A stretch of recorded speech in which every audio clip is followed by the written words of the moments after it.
tarde a todos. Em primeiro lugar, agradecer à FGV pela acolhida. Encontros com o Futuro é uma iniciativa do World Observatory, que tem apoio da Prime, que é o braço da ONU de Universidades de Negócio no Brasil e no mundo, apoio do Pacto Global Brasil, apoio da PwC e apoio do CRA. Também agradecer a Luminar e FGV por ter ajudado na divulgação na base de ex-alunos. O Encontros com o Futuro já alcançou 7 fóruns com esse e mais de 300 entrevistas. Todo o conteúdo produzido é doado e a nossa intenção é aproximar o setor privado da academia. Então, esse é o nosso motivo. Hoje a gente tem o fórum COP30, Mudanças Climáticas e Seguros, que foi uma proposta do nosso professor Géser Oliveira, que eu convido aqui para dar as boas-vindas a todos. Por favor, Géser. Muitíssimo obrigado. Olha, queria dizer que eu fico admirado com o talento do Pedro para aglutinar, para trazer agendas importantes, né? E esse Encontros no Futuro, eu tive o privilégio de já participar de outros eventos, são extremamente substantivos. Eu vejo aqui grandes especialistas, amigos, parceiros. Então, quando nós conversávamos, eu falei, olha, fantástico, isso não poderia ser mais pertinente à agenda do Centro de Estudos de Infraestrutura e Soluções Ambientais, que é o centro onde nós atuamos, e com muito orgulho a gente tem esse evento, que eu tenho certeza vai ser ótimo. Devo apenas dizer, como aqui professor da escola, lembrar os disclaimers, né? Tudo, como foi bem dito pelo Pedro, tudo está sendo filmado, as pessoas que participam aqui autorizam, se não autorizarem, por favor, se manifestem, autorizam a utilização de imagem. As opiniões aqui expressas são todas opiniões de caráter pessoal, não necessariamente refletem as opiniões institucionais da Fundação Getúlio Vargas. Mas, olha, que prazer, eu estou ansioso aqui para ouvir os painéis e participar, debater e preparar para o futuro. Muito obrigado.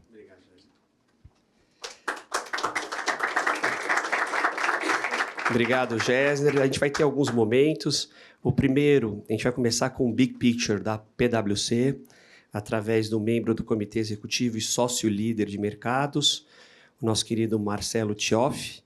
Depois a gente vai passar por um painel com o nosso professor Géser Oliveira. Depois a gente vai ter um painel interessantíssimo com Pedro Cristo, de modelagem 4D, que vai mostrar um pouco do futuro, ou como prever o futuro. E depois a gente vai ter 2 painéis para discutir com professores aqui da casa, o professor André e o professor Rodrigo, e, por último, um painel de mercado, que a gente teve a honra de ter o aceite aqui da Sul América, da Mafre e da Sompo. Então, eu vou convidar para esse primeiro painel de Big Picture, Marcelo Tioff, se você puder assumir. Boa tarde a todos e todas.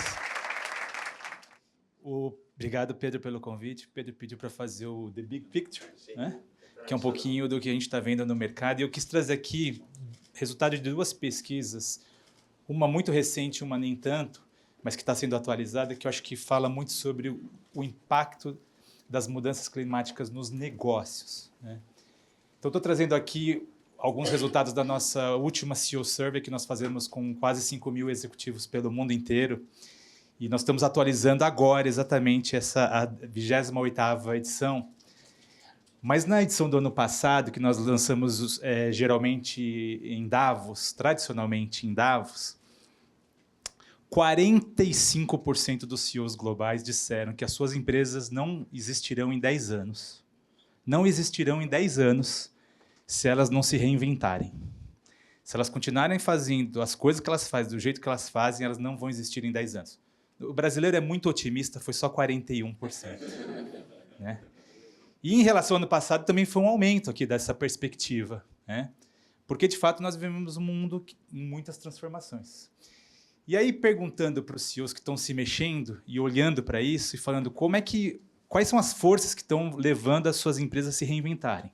Então, metade entende e vai reinventar o negócio e metade vai ficar esperando o dia chegar, né? E aí vai fazer outra coisa. De 2003 a 2023, 50% das empresas do S&P 500 não existem mais nos Estados Unidos. Elas deixaram de existir ou foram adquiridas ou fizeram um merger, alguma coisa assim. Então, isso acontece de tempos em tempos, só que a velocidade agora é muito maior. E aí, quando perguntados o que está fazendo as suas empresas se reinventarem, quais são as alavancas de reinvenção, topo da lista, mudança tecnológica, né? GenAI está aí para não dizer, para nos lembrar que realmente a gente tem um impacto enorme, né? Mudanças na preferência do consumidor, e aqui eu começo a linkar com sustentabilidade. Acho que isso aqui é um tema que vai conectar com muita coisa que nós vamos falar depois. Então, mudança na preferência do consumidor. Aqui eu já também falo uma outra pesquisa que eu não trouxe aqui o resultado, mas nós fizemos com o Instituto Locomotiva uma pesquisa bem profunda sobre o mercado consumidor das classes C, D e E. Nós chamamos de mercado da maioria, por óbvio, porque é o mercado da maioria, né? E, claramente, o mercado da maioria ele é um mercado bastante sensível a preço. Mas isso não quer dizer que esses consumidores que querem pagar o menos possível não olhem para o propósito da empresa e se esse propósito se casa com o propósito dessas pessoas. Eles, sim, estão dispostos a comprar produtos mais sustentáveis. Eles entendem isso, né? Obviamente, eles não estão dispostos a pagar mais por isso, até porque tem uma limitação de orçamento. Então, mudança do preferência do consumidor tem impacto total em sustentabilidade, porque, no fim, é o consumidor que pode fazer a mudança que nós precisamos para endereçar o tema do risco climático. Depois, regulamentação governamental, ações da concorrência, né? E mudanças climáticas estão fazendo com que essas empresas se reinventem. Ou, melhor dizendo, criando oportunidades para elas se reinventarem. A gente pode olhar o copo cheio e o copo vazio, meio vazio. Tem muita oportunidade se você estiver do lado certo da nova equação. Muita oportunidade, né? Depois a gente está falando aqui de instabilidade da cadeia de abastecimento e mudanças demográficas, que eu também acho que tem um impacto muito grande com sustentabilidade. É um tema bastante linkado à sustentabilidade. No Brasil não é muito diferente disso, eu não vou passar para cada um deles. Mas e aí, com mudanças climáticas, o que essas empresas, esses CEOs, estão fazendo, né? Quando perguntado o que vocês estão fazendo em termos de mudanças climáticas, nitidamente, a maior parte das empresas, quando implementou ou já iniciou alguma coisa, está muito na linha da descarbonização, né? Então, eficiência energética é o que esses CEOs mais estão fazendo e buscando transformar suas empresas, melhorar sua eficiência energética. Só 10% concluiu o processo, né? 65% está em andamento, né?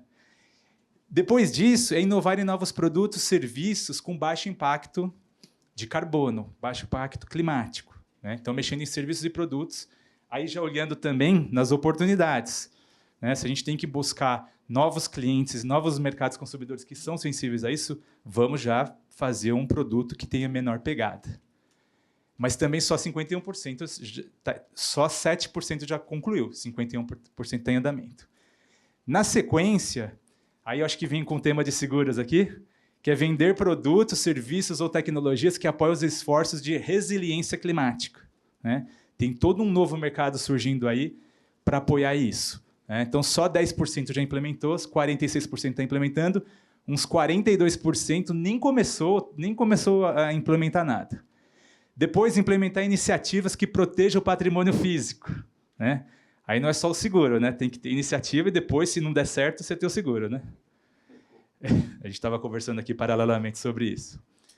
E aí tem um grupo de outras coisas que podem ser feitas que ainda estão mais incipientes do que isso, de proteger ativos e trazer soluções de resiliência, que é investir em soluções climáticas baseadas na natureza, que tem aí uma oportunidade enorme para muitos negócios, na reinvenção dos negócios, implementar iniciativas para o reskilling e o upskilling da força de trabalho. Esse conceito, professor, de reskilling e upskilling, é muito forte em tecnologia, mas é importante em sustentabilidade também, super importante.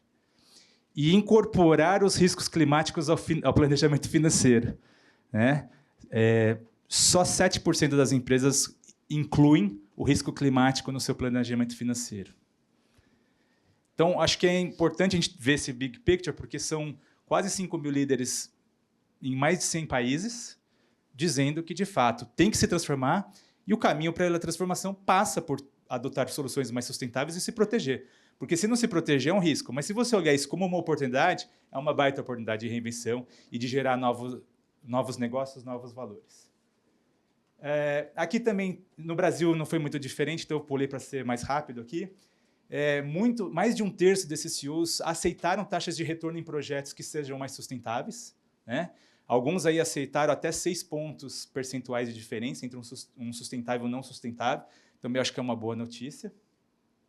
E aí eu acho que eu queria mudar aqui um pouco o foco para falar um pouco da sociedade. Então, as empresas estão olhando que precisam se reinventar, precisam buscar novas fontes de receita, buscar novos mercados, mas e os consumidores e mais?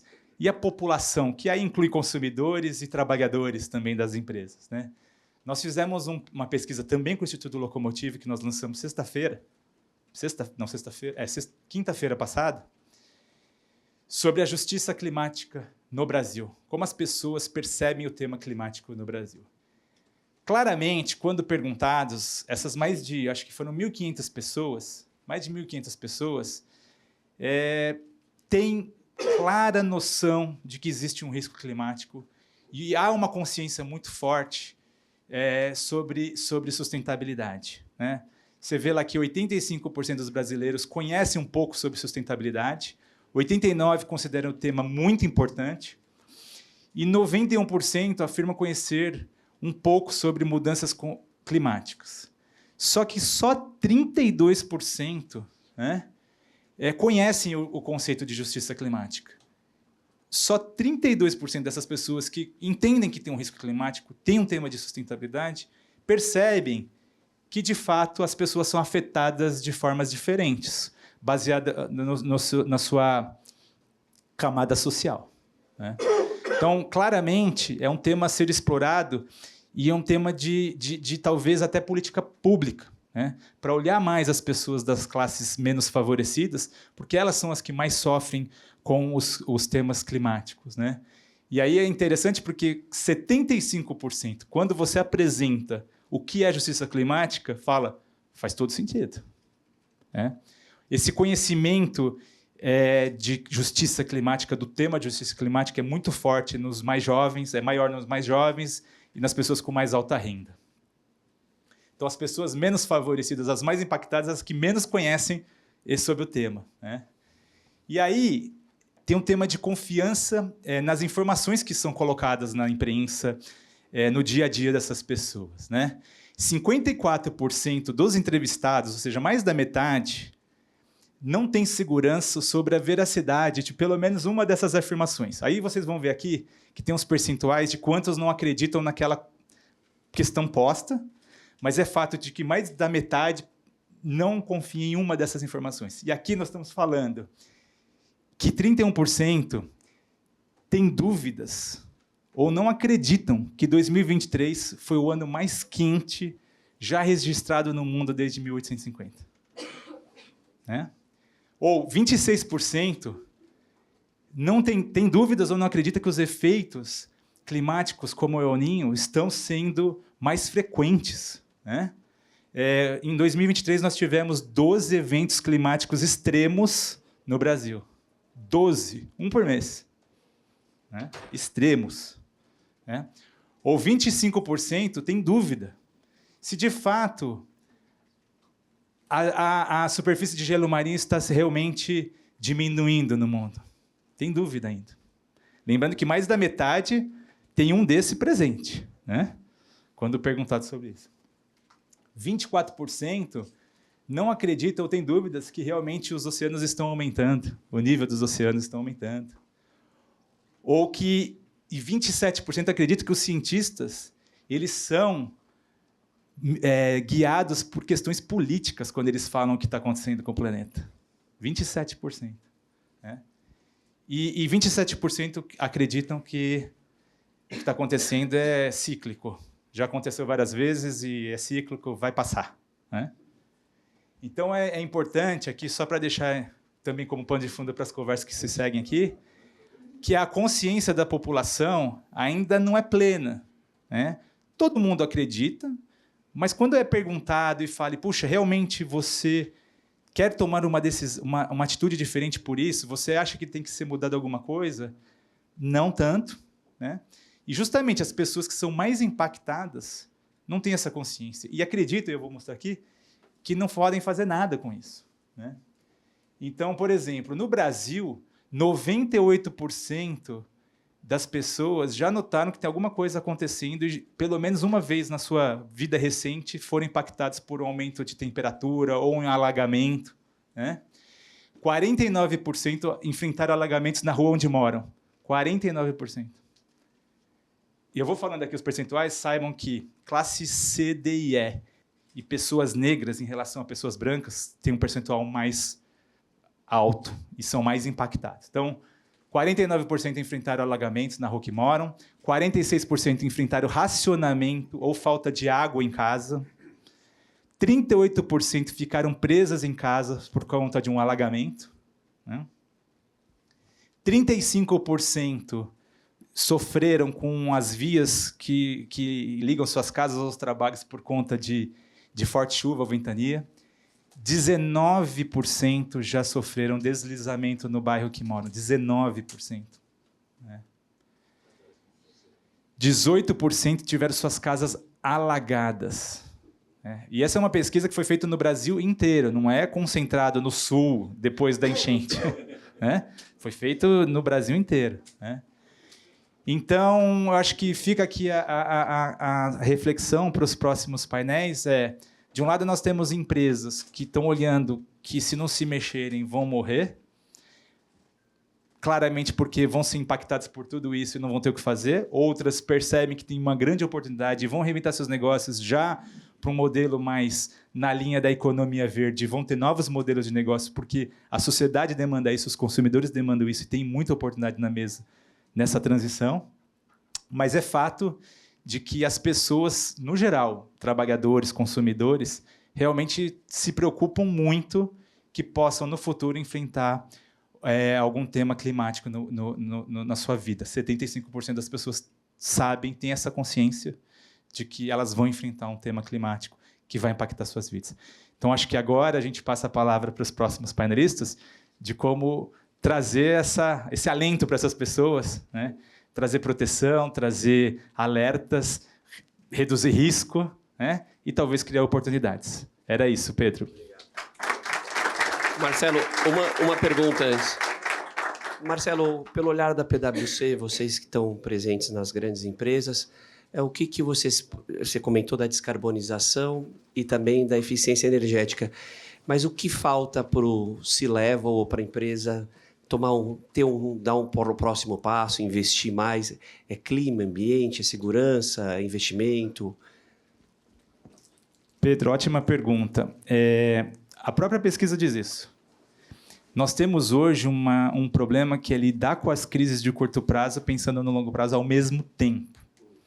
Então, muitas das empresas que não conseguem fazer esse shift respondem que não conseguem porque não tem financiamento ou porque estão lutando para sobreviver, né? Então, de fato, o curto prazo também acaba atrapalhando e é muito menos uma questão de não acreditar nisso, porque uma grande parte acredita, é uma questão de conseguir implementar. Aí parte de a empresa já está enfrentando dificuldades, parte de ter financiamento, parte também de tempo, né? Muitas pessoas podem acreditar que ainda não chegou o momento, dá para empurrar mais 10 anos, vamos continuar fazendo, lá na frente a gente vê o que faz. Então, eu acho que a palavra é ambidestria. Você tem que ter ambidestria organizacional hoje para lidar com o curto prazo e o longo prazo ao mesmo tempo, porque só lidar com o curto prazo não vai te garantir o longo prazo. E só pensar no longo prazo, muita gente olha e fala assim, eu não tenho longo prazo, eu preciso viver hoje, né? Então, eu acho que são esses temas de curto versus longo prazo que realmente impactam essa decisão. Obrigado, Marcelo. Obrigado. Obrigado, Marcelo, pelo excelente painel. Vou chamar agora o professor Géser Oliveira, sócio da Go Associados e professor aqui da casa. Géser, por favor. O Gessner, já aproveita para agradecer aqui em público, tem colaborado com os documentários e séries, divulgando não só a questão de infraestrutura, né, professor, mas também os caminhos e as oportunidades em meio a tantas dificuldades. O professor Gessner está com a palavra.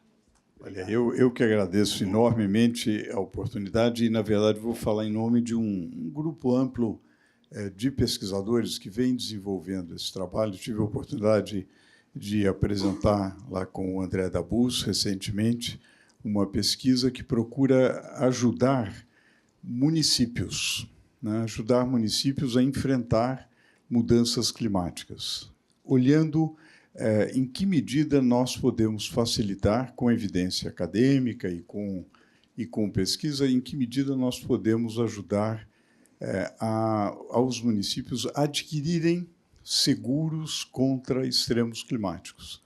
Isso seria extremamente interessante, né? E, independente, é claro que se tiver subvenção oficial é ótimo, mas independentemente de subvenção oficial. E nós desenvolvemos a pesquisa da seguinte forma. Não sei se dá para projetar a nossa apresentação, hein? Já está? Ah, já sou eu lá. Pô, eu não estava me reconhecendo. Ali eu estou um pouco calvo. Mas seguros de mudanças climáticas.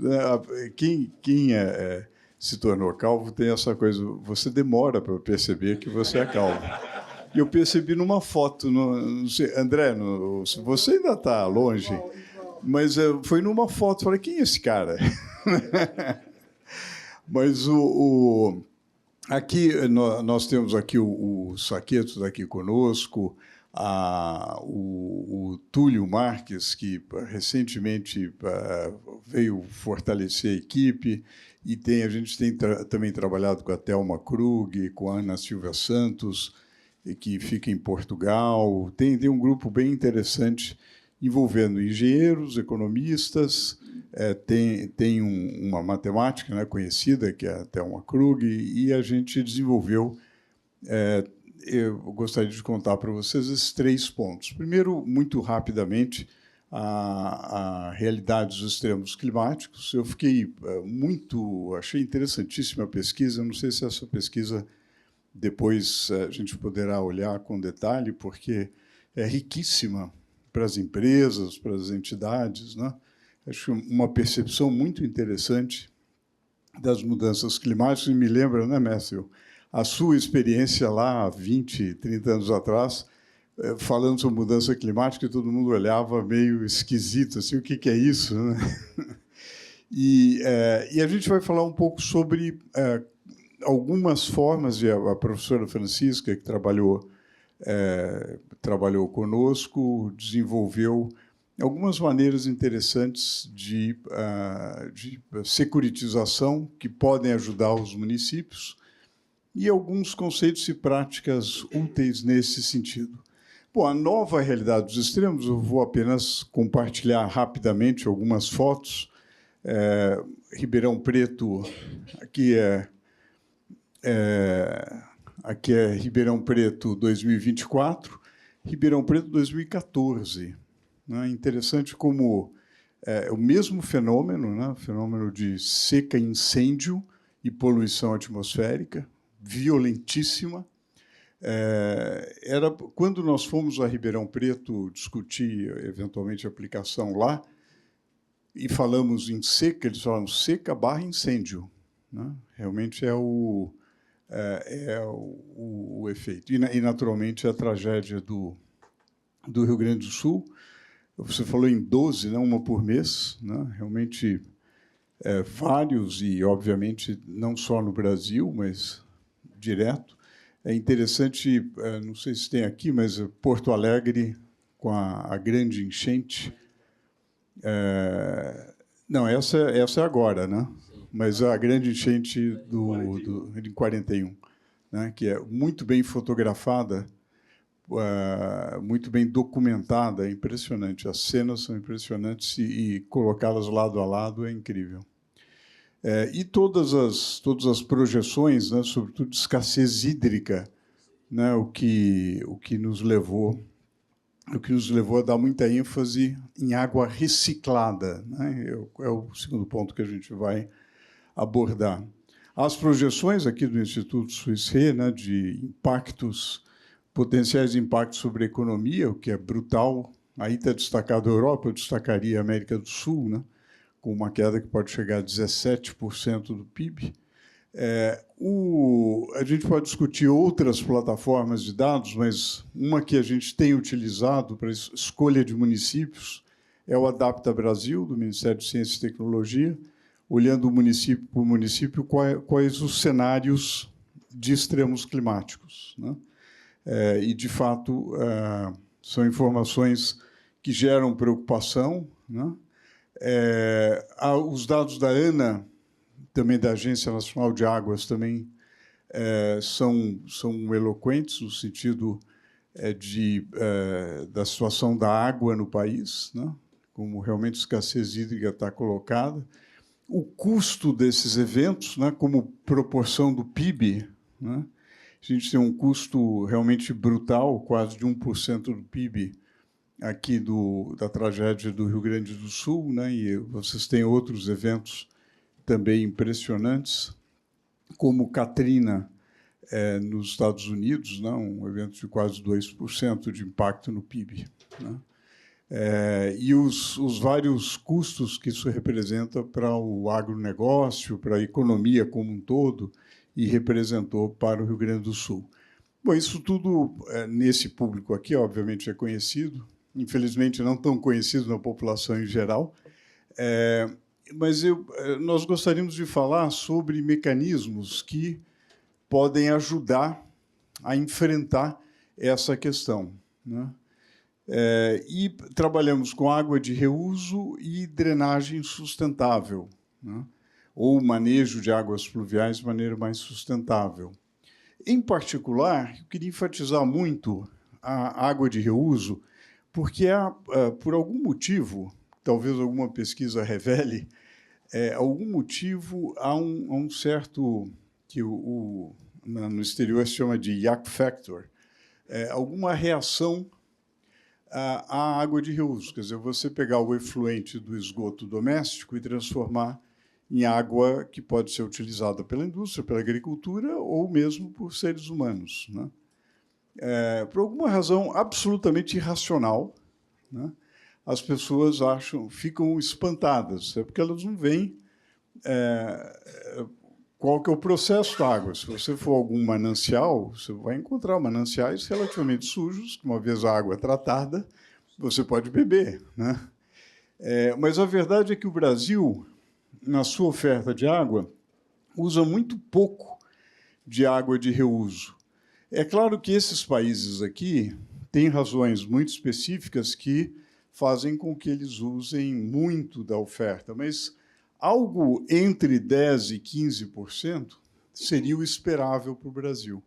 Significa que a gente pode, pelo menos, decuplicar o que a gente tem de água de reuso. Isso aumentaria muito a segurança hídrica, né, em várias regiões do país. Então, isso é algo que a gente quer enfatizar em um momento em que o Brasil tem outra tragédia, que é a falta de esgotamento sanitário. Ora, a gente está, felizmente, acordando para isso e fazendo investimentos em esgotamento sanitário. Então, a gente podia aproveitar esse atraso e fazer de forma planejada, gerar efluentes que gerem água e pensar em estação de tratamento de esgoto não como algo separado, mas como o mesmo ciclo da água, né? Então, a ideia é que o ciclo da água é único e que a gente precisa reutilizar muito mais, né? Como parte do estudo, eu mencionava uma das componentes, a Maíra Lima, juntamente com um grupo de pesquisadores, varreram o país pesquisando as mais de 3.000 estações de tratamento de esgoto e verificando o potencial de insumo para água de reuso, né? E você verifica que você pode, em algumas, por exemplo, na bacia hidrográfica do Paraguai, por exemplo, você pode realmente usar atender pelo menos a um terço da demanda por irrigação, você pode atender com água de reuso, o que realmente dá uma segurança hídrica muito grande. E algo análogo para a demanda industrial e assim por diante. E aqui o nosso cálculo que a gente poderia gerar 15 metros cúbicos por segundo de água de reuso, isso teria um impacto de investimento, mas não é isso que eu gostaria de enfatizar. E gostaria de também, para o outro lado do extremo climático, são as enchentes, né? Inundações, etc.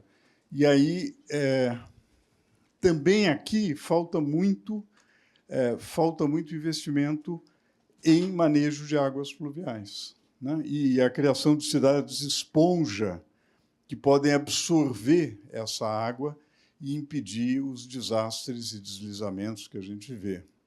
Então, o Brasil atravessa um período vive esse período de mudança climática, mas também padece de uma infraestrutura mínima, né? Talvez, na cabeça das pessoas, existe mudança climática, mas também existe absoluta falta de infraestrutura, né? Você passa por cidades no Brasil que não tem drenagem, né? É um banheiro sem ralo, né? Quer dizer, inunda, é óbvio, né? Então, realmente é o grande problema que ocorre. Eu vou passar rapidamente, respeitando o tempo regulamentar. Aqui são alguns detalhes da nossa metodologia, como nós calculamos quanto de investimento seria necessário para a drenagem, né? Mas verificamos que há vários instrumentos financeiros, né? Dentre os quais os municípios poderiam, eventualmente, adquirir um seguro, né? Essa seguradora poderia, eventualmente, através de uma SPE, securitizar e colocar junto a investidores, que colocariam dinheiro. Eventualmente, você teria investidores que aceitariam. Aí a gente volta para a big picture da pesquisa. Será que estariam dispostos a aceitar um prêmio se fosse para atender uma determinada área vulnerável, né? Não há no mundo, eu acho que sim, fundos filantrópicos também, somados, esses recursos poderiam dar um bom lastro para você viabilizar o seguro para uma região. Agora, como que isso seria possível, dada a insegurança hídrica e dada a alta probabilidade de extremos climáticos? O nosso ponto é que, se nós conseguirmos articular nos municípios bem escolhidos de acordo com critérios da plataforma Adapta Brasil, se nós conseguirmos projetos de adaptação e mitigação associados à drenagem sustentável e água de reuso, a gente diminui muito o risco. Consequentemente, devolvo aqui a vocês, nós esperaríamos uma diminuição do prêmio e, consequentemente, tornaria mais acessível para os municípios adquirir seguros. Sejam munícipes diretamente, sem a intervenção da prefeitura, seja a prefeitura através de uma licitação. Então, essa é a tese. Agora, o que a pesquisa procura fazer é chegar a um manual que ajude os municípios, Pedro, falando boas práticas, como esses projetos poderiam ser montados, etc., para facilitar o diálogo entre, de um lado, mercado segurador, de outro lado, municípios, para isso ser mais viável. E é isso que a gente tem feito, tem conversado, né? Como o Túlio tem assinalado, o papel do seguro paramétrico é fundamental, quer dizer, a gente precisa de determinados patamares a partir dos quais você pode definir ou dar o gatilho para determinados pagamentos, né? E a gente consegue ligar as métricas, por exemplo, de água de reuso, a percentual de demanda de água, consequentemente a segurança hídrica, consequentemente a possibilidade de dano, né? Ou de necessidade de ressarcimento. E nós chegamos a encontrar, chegamos a fazer aqui é uma pesquisa ampla que nós fizemos com o Google Scholar, com Scopus, para ver toda a literatura internacional e nacional sobre o tema, né? Aqui a metodologia que nós utilizamos, as palavras-chave, etc., para verificar que não há muita literatura a respeito, né? E chegamos... aqui é o número de artigos. Vejam que mais recentemente é que os artigos relevantes sobre o tema estão sendo escritos, né?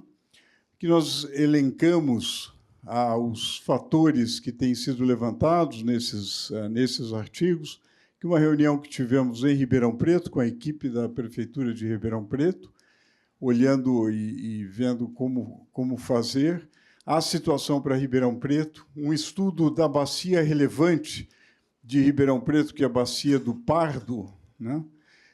E vejam como,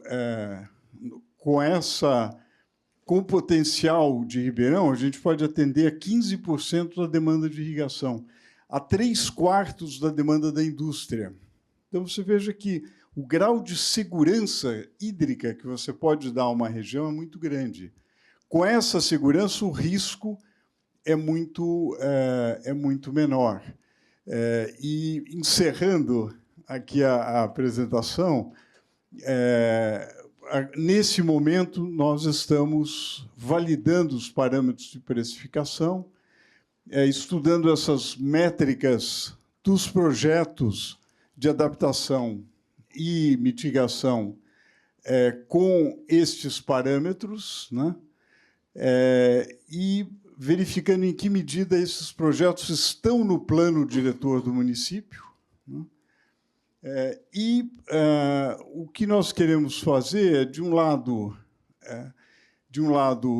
ter aqui digamos, uma construção teórica de como os projetos afetam o prêmio de seguros, mas o mais importante, do ponto de vista prático, do bem-estar das pessoas, é em que medida a gente pode fazer um manual de melhores práticas. E, Pedro, você que é um cara que aglutina, a gente podia fazer isso, porque, do ponto de vista de segurança hídrica, é fundamental, e nós poderíamos realmente facilitar o diálogo técnico entre os municípios e o mercado segurador. Eu acho que isso são oportunidades empresariais para o mercado segurador, são melhoria de bem-estar para os municípios e algo que pode ser feito com a devida flexibilidade. Não há uma única solução para todas as regiões do país, naturalmente é algo diversificado, mas é algo que eu conto com esse grupo qualificado para que a gente continue. É um grande prazer compartilhar esses passos da pesquisa com vocês. Muito obrigado.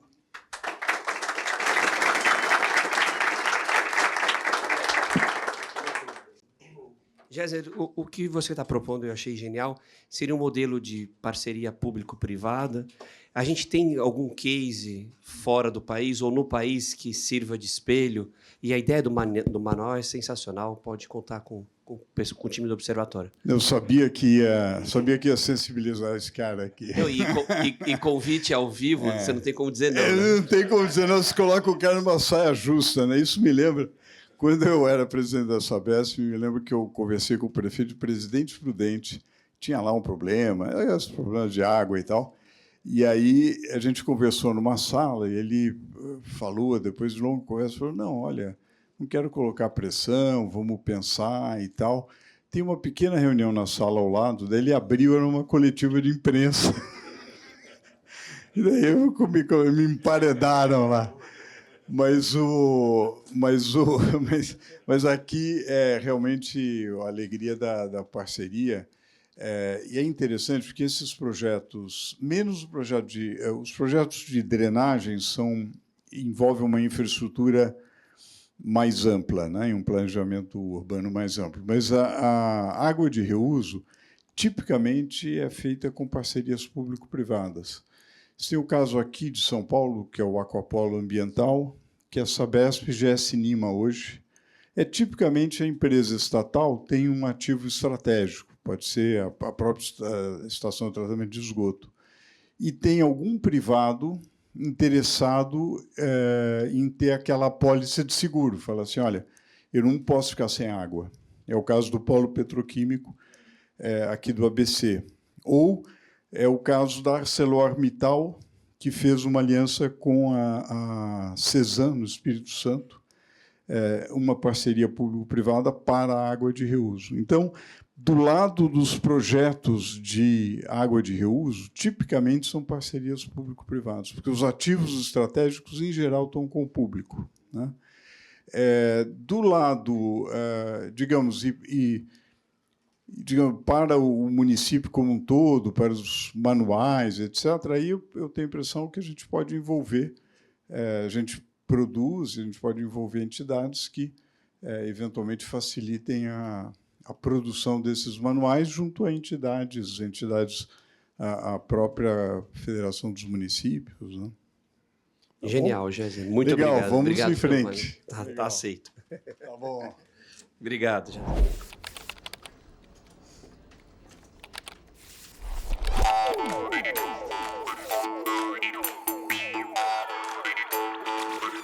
Meu nome é Matthew Shirts, eu sou americano. Muita gente aqui no Brasil me chama de Matheus. Ele é Matthew Shirts. Aprendi a escrever em português, uma coisa que eu, pessoalmente, me orgulho um pouco. Ô, louco! Precisa pensar agora em data de publicação, quando você entrega a última versão. We will not let you get away with this. The world is waking up. Os climatologistas sabem que nossas vidas vão mudar. A Amazônia é uma região absolutamente crítica para as mudanças climáticas globais. Sabem disso há décadas, mas já viram os primeiros sintomas. Então, se o Brasil eliminasse a praga do desmatamento, as nossas emissões cairiam de um dia para o outro 40%. Porque o sistema climático mundial, tudo é ligado em tudo. This is the decisive decade. What we do really in the next couple of years will define the life that our children have. Me assusta muito essa coisa dos ciclones bomba que começam a aparecer aqui na nossa costa. Não é normal. Disse que você pertence ao país do qual você tem vergonha. Então, nesse sentido, ainda sou americano.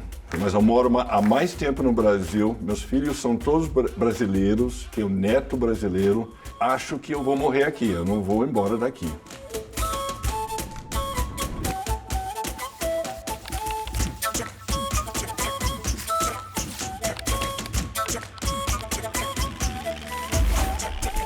Haverá outros impactos também, mas falaremos deles mais adiante em outro texto, nesse livro tão leve e agradável de ler, né? Sobre o fim do mundo. Respondendo à provocação do Marcelo, isso é um esforço nosso para comunicar em massa. Ano passado a gente produziu e doou 30 documentários e 10 séries para esses canais, todos ligados aos ODS. Então, é um esforço nosso. Matthew, parabéns. O Matthew estava escrevendo um livro para a Companhia das Letras, chamado Que é Mudança Climática para Jovens? Emergência Climática, junto com o Greenpeace, que acabou ganhando o Jabuti e foi tema do documentário. Então, Matthew, vem aqui com a gente. Matthew vai mediar o painel com o Pedro Cristo, modelagem 4D para antecipação de riscos climáticos. Pedrão, vem aqui com a gente. Obrigado. Opa. Quer introduzir? Esse é o Pedro Henrique de Cristo. Ele vai fazer uma apresentação, 10 minutos, e aí eu vou fazer algumas perguntas para ele, para tentar engajar o público, tá? Se vocês tiverem perguntas, eu acho que podem fazer. Levanta a mão também, tá? Boa tarde a todos. Como o Matheus falou, eu sou Pedro Henrique de Cristo, sou paraibano, radicado no Rio, e como todo brasileiro tenho que vir muito em São Paulo, né? E agora estou exatamente aqui para ter uma série de reuniões sobre a abertura dessa empresa, a 4D, que é uma tecnologia que a gente criou numa pesquisa financiada por Harvard, lá na favela do Vidigal, e que era parte de um processo muito parecido com o que o Jesse estava falando, né? Que o mundo vai ter que ter uma grande transformação urbana, que nossas infraestruturas e urbanismos não estão prontas para enfrentar os desafios climáticos do século XXI. Só que, nesse sentido, esse investimento todo, apesar de ser 7 vezes mais barato do que a inação, como mostra o Banco Mundial, ela vai custar bastante dinheiro e gerar pressões fiscais para governos nacionais, governos locais, enfim. Então, a gente vai ter que ser muito cirúrgico. E o que é que a gente quis fazer para atender e responder esse problema? Que se a gente conseguisse modelar as soluções urbanas e os cenários, a gente consegue gastar um mínimo e ter um máximo de impacto. Vou passar aqui para vocês. Então, primeiro, quais são os custos da crise climática, né? Só esse ano no Brasil, a gente já tem empenhado pelo governo federal 97,8 bilhões, muito devido à crise, à catástrofe no Rio Grande do Sul. Entretanto, isso é marcante porque nos últimos 24 anos antes, o custo de reconstrução tinha sido 76,8 bi. Né? Isso dá em torno de 0,9% a 1,5% esse ano a previsão. Tinha a previsão que podia chegar em 2%, mas deve ficar em torno de 1,5%, de acordo com a Confederação Nacional dos Municípios. O custo das chuvas é a maior parte, né? Calor é o que mais mata, mais chuva é o que mais destrói bens, ativos e infraestrutura, causando prejuízo para cidades, empresas e cidadãos em geral. Só que é muito importante ressaltar também que, apesar da maioria dos custos ter sido nos últimos 3 anos, 55% de chuvas, o custo de incêndios, apesar de ser mensurado de forma menor, que eu acho que está errado, tem muito custo indireto, aumentou 33 vezes de 2023 para cá. Claro, muito devido ao grande incêndio que aconteceu na Amazônia e no Cerrado, que queimou uma área próxima à área total da Inglaterra. No mundo, o que é que a gente vive? 24% da população urbana global, 1,06 bilhões, vive em áreas de alto risco de alagamento. E 22% da geral, né, 1,8%. Por que isso? Porque quando a gente transitou de ser caçador-coletor para comunidades agrícolas, a gente ocupou áreas de vale, que são áreas mais férteis, mas que têm maior risco de enchente. Os custos extremos climáticos têm aumentado muito, como mostra o NOAA, né, de 21,9 bilhões de dólares na década de 80 por ano para 147 bilhões de dólares nos últimos 3 anos. E os custos extremos climáticos estão projetados para, em 2049, causarem um prejuízo em torno de 1,7 a 3,2 trilhões de dólares e uma perda de potencial de crescimento de entre 19 e 59 trilhões de 38 trilhões de dólares, menos 20% do PIB global projetado. A gente já estourou 1,5 graus esse ano. Ano passado a gente ficou bem pertinho, 1,48. Então, toda vez que você vê alguém dizendo vamos lutar para manter 1,5, isso já foi. Tá? A gente tem que encarar a realidade como ela é. E na trajetória atual, né, pesquisa do Copérnicos, que é o NOAA da União Europeia, de Oxford, de professor Paulo Artacho, está previsto que a gente está numa trajetória horrível de 2,2 graus de aumento, né, que vai provavelmente ser pior. Então, o que é que a gente está vivendo nesse ano de 2024? O recorde de calor em 120 mil anos, que é até quando a gente consegue mensurar essa crise. Na área de seguros, a gente teve um aumento da média da década passada, do primeiro metade desse ano, de perdas seguradas de 37 bilhões de dólares globalmente, para uma perda de 62 bilhões de dólares. Né? Isso é um aumento muito considerável e tem a ver com o ponto de virada da crise climática, realmente está sendo esse ano de 2024. Na América Latina, a perda em 2023 foi estimada em 5,1 bilhões de dólares, né, pela Swiss Re, e aqui no Brasil, só na primeira metade desse ano, 5,8 bi, por causa do Rio Grande do Sul, previsto para chegar em 10 bi até o final do ano, que é bastante dinheiro. E o Protection Gap, né, o coverage aqui no Rio Grande do Sul, é de 8% a 10%. Então, a gente tem um grande risco que a mensuração dos mapas de risco de enchente estão muito defasadas, porque elas olham muito para o passado, e a proteção ainda é baixa. Então, a gente tem que trabalhar junto, o setor privado, público e os consumidores para encontrar essa sweet spot, onde a gente vai cobrir o máximo de pessoas. E, por fim, muito importante ressaltar que 76% dessas perdas seguradas vêm de eventos climáticos extremos. Então, a gente vê essa situação espalhada, né? Muito interessante também. Você vê que as áreas tropicais estão desertificando e as áreas temperadas estão tropicalizando. Quer dizer o quê? Áreas temperadas estão começando a ter muito mais chuvas. Rio Grande do Sul, Uruguai, você vê na Itália, em Valência, na Espanha e outros lugares. Então, aqui na Espanha, todo mundo viu, um cenário horrível em Valência. Foi mais chuva e mais morte que o Rio Grande do Sul, numa área 1/4 menor, no nordeste da Itália também. E na North Carolina, né, em Marshall, Asheville, que eram áreas que eram consideradas safe havens para o clima, áreas seguras, que se provou que não são. E qual é o grande problema disso? A FEMA, que é o Federal Emergency Management Agency, o CEMADEN de lá, fez os mapas, né, de risco, que aí é que se baseia um subsídio chamado NFIP, National Flood Insurance Protection, para as pessoas comprarem mais barato a proteção ao risco climático, só que eles não previram 34% das enchentes, o que causou custos imensos para essas pessoas, empresas, governos e problemas grandes para as seguradoras também. Então, o que é que aconteceu?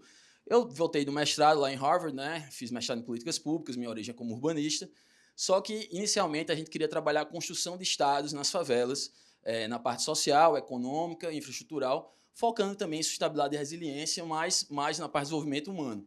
Só que, rapidamente, a gente viu que os padrões de chuva estavam mudando drasticamente. E qual foi o grande problema disso? Que começaram a ter deslizamentos, pessoas sendo levadas, bens sendo perdidos, entre outras coisas. E aí eu recebia muita gente recebe, né? Muita gente de Harvard e MIT. Está aqui o Kai, um dos sócios da gente, C-level da empresa de research.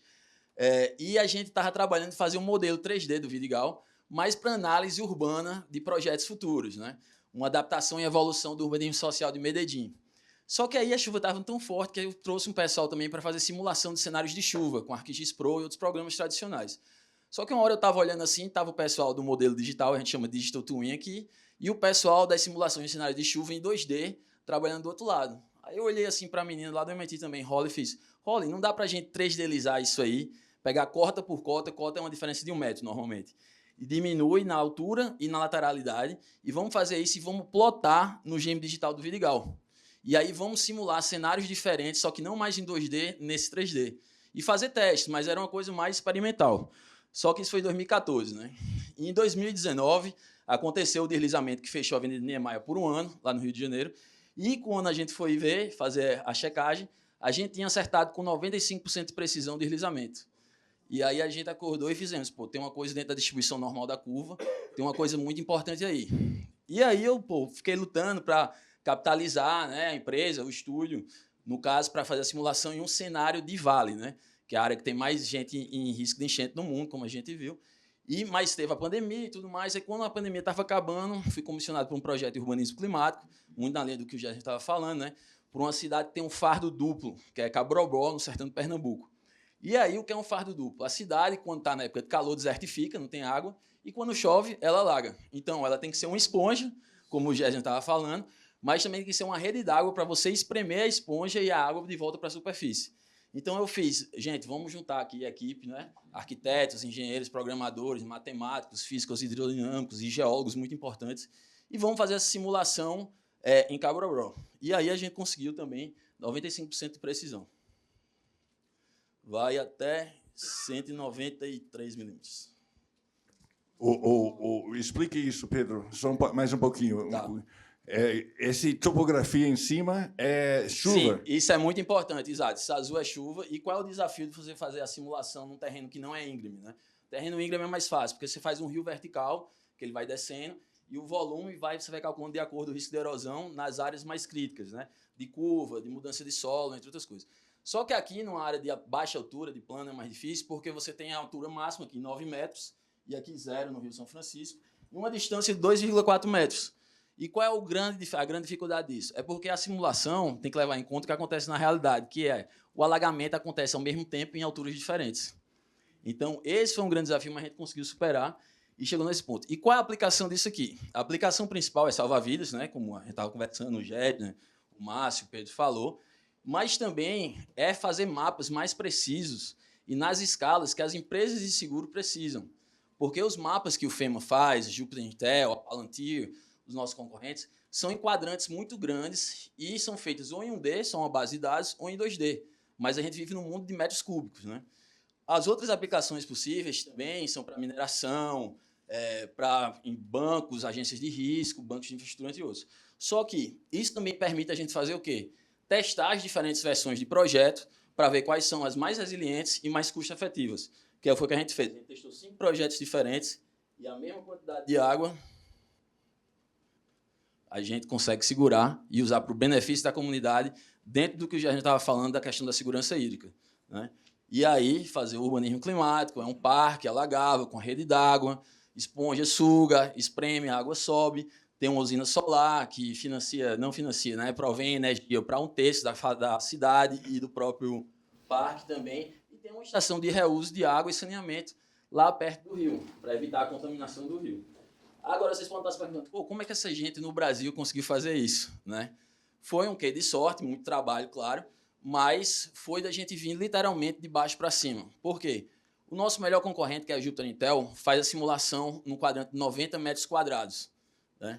E é uma área muito grande. Então, você já tem aí, para 1 metro quadrado, 90 vezes mais chance de margem de erro. Só que quando você vai para o metro cúbico, eles têm 8.100 vezes mais chances de margem de erro do que a gente. Mesmo que a gente não tenha o Data Science tão aplicado quanto o deles, que a gente vai chegar, a gente acabou de fechar uma parceria com a Model AI, uma empresa de AI de Nova York, de infra, de serviço de programação.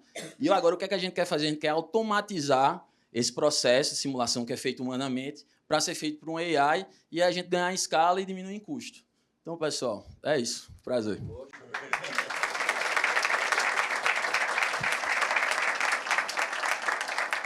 Muito legal. Alguém tem perguntas? Vocês querem perguntar para o Pedro? Ele é meu amigo, eu falo com ele sempre. Bom, Pedro, como é que você convence alguém? Você falou que é 7 vezes mais barato você prever do que você remediar. É isso que eu entendi? É isso. Pesquisas do Banco Mundial, eles repetem esse número toda hora e é mais ou menos isso, se não for mais caro. Mas o problema é o seguinte, você tem que convencer a pessoa.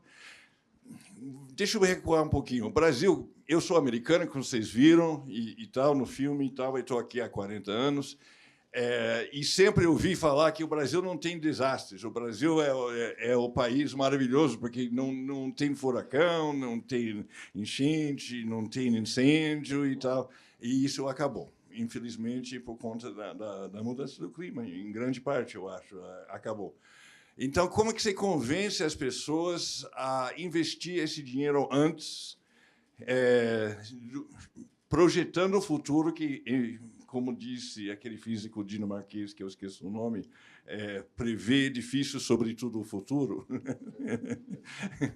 Como é que você consegue convencer as pessoas a investir nisso dinheiro que eles não sabem se será utilizado ou não, se será necessário? São 3 pontos principais, né, Matheus? Pergunta muito importante. O primeiro é que a gente está vivendo um momento de mudanças históricas no clima, na sociedade, na política, na comunicação, na tecnologia, uma época de inovação exponencial. Então, em si só, existem várias novas variáveis de mudança, você tem que estar preparado para isso. E por que o clima é tão importante nesse sistema de mudança?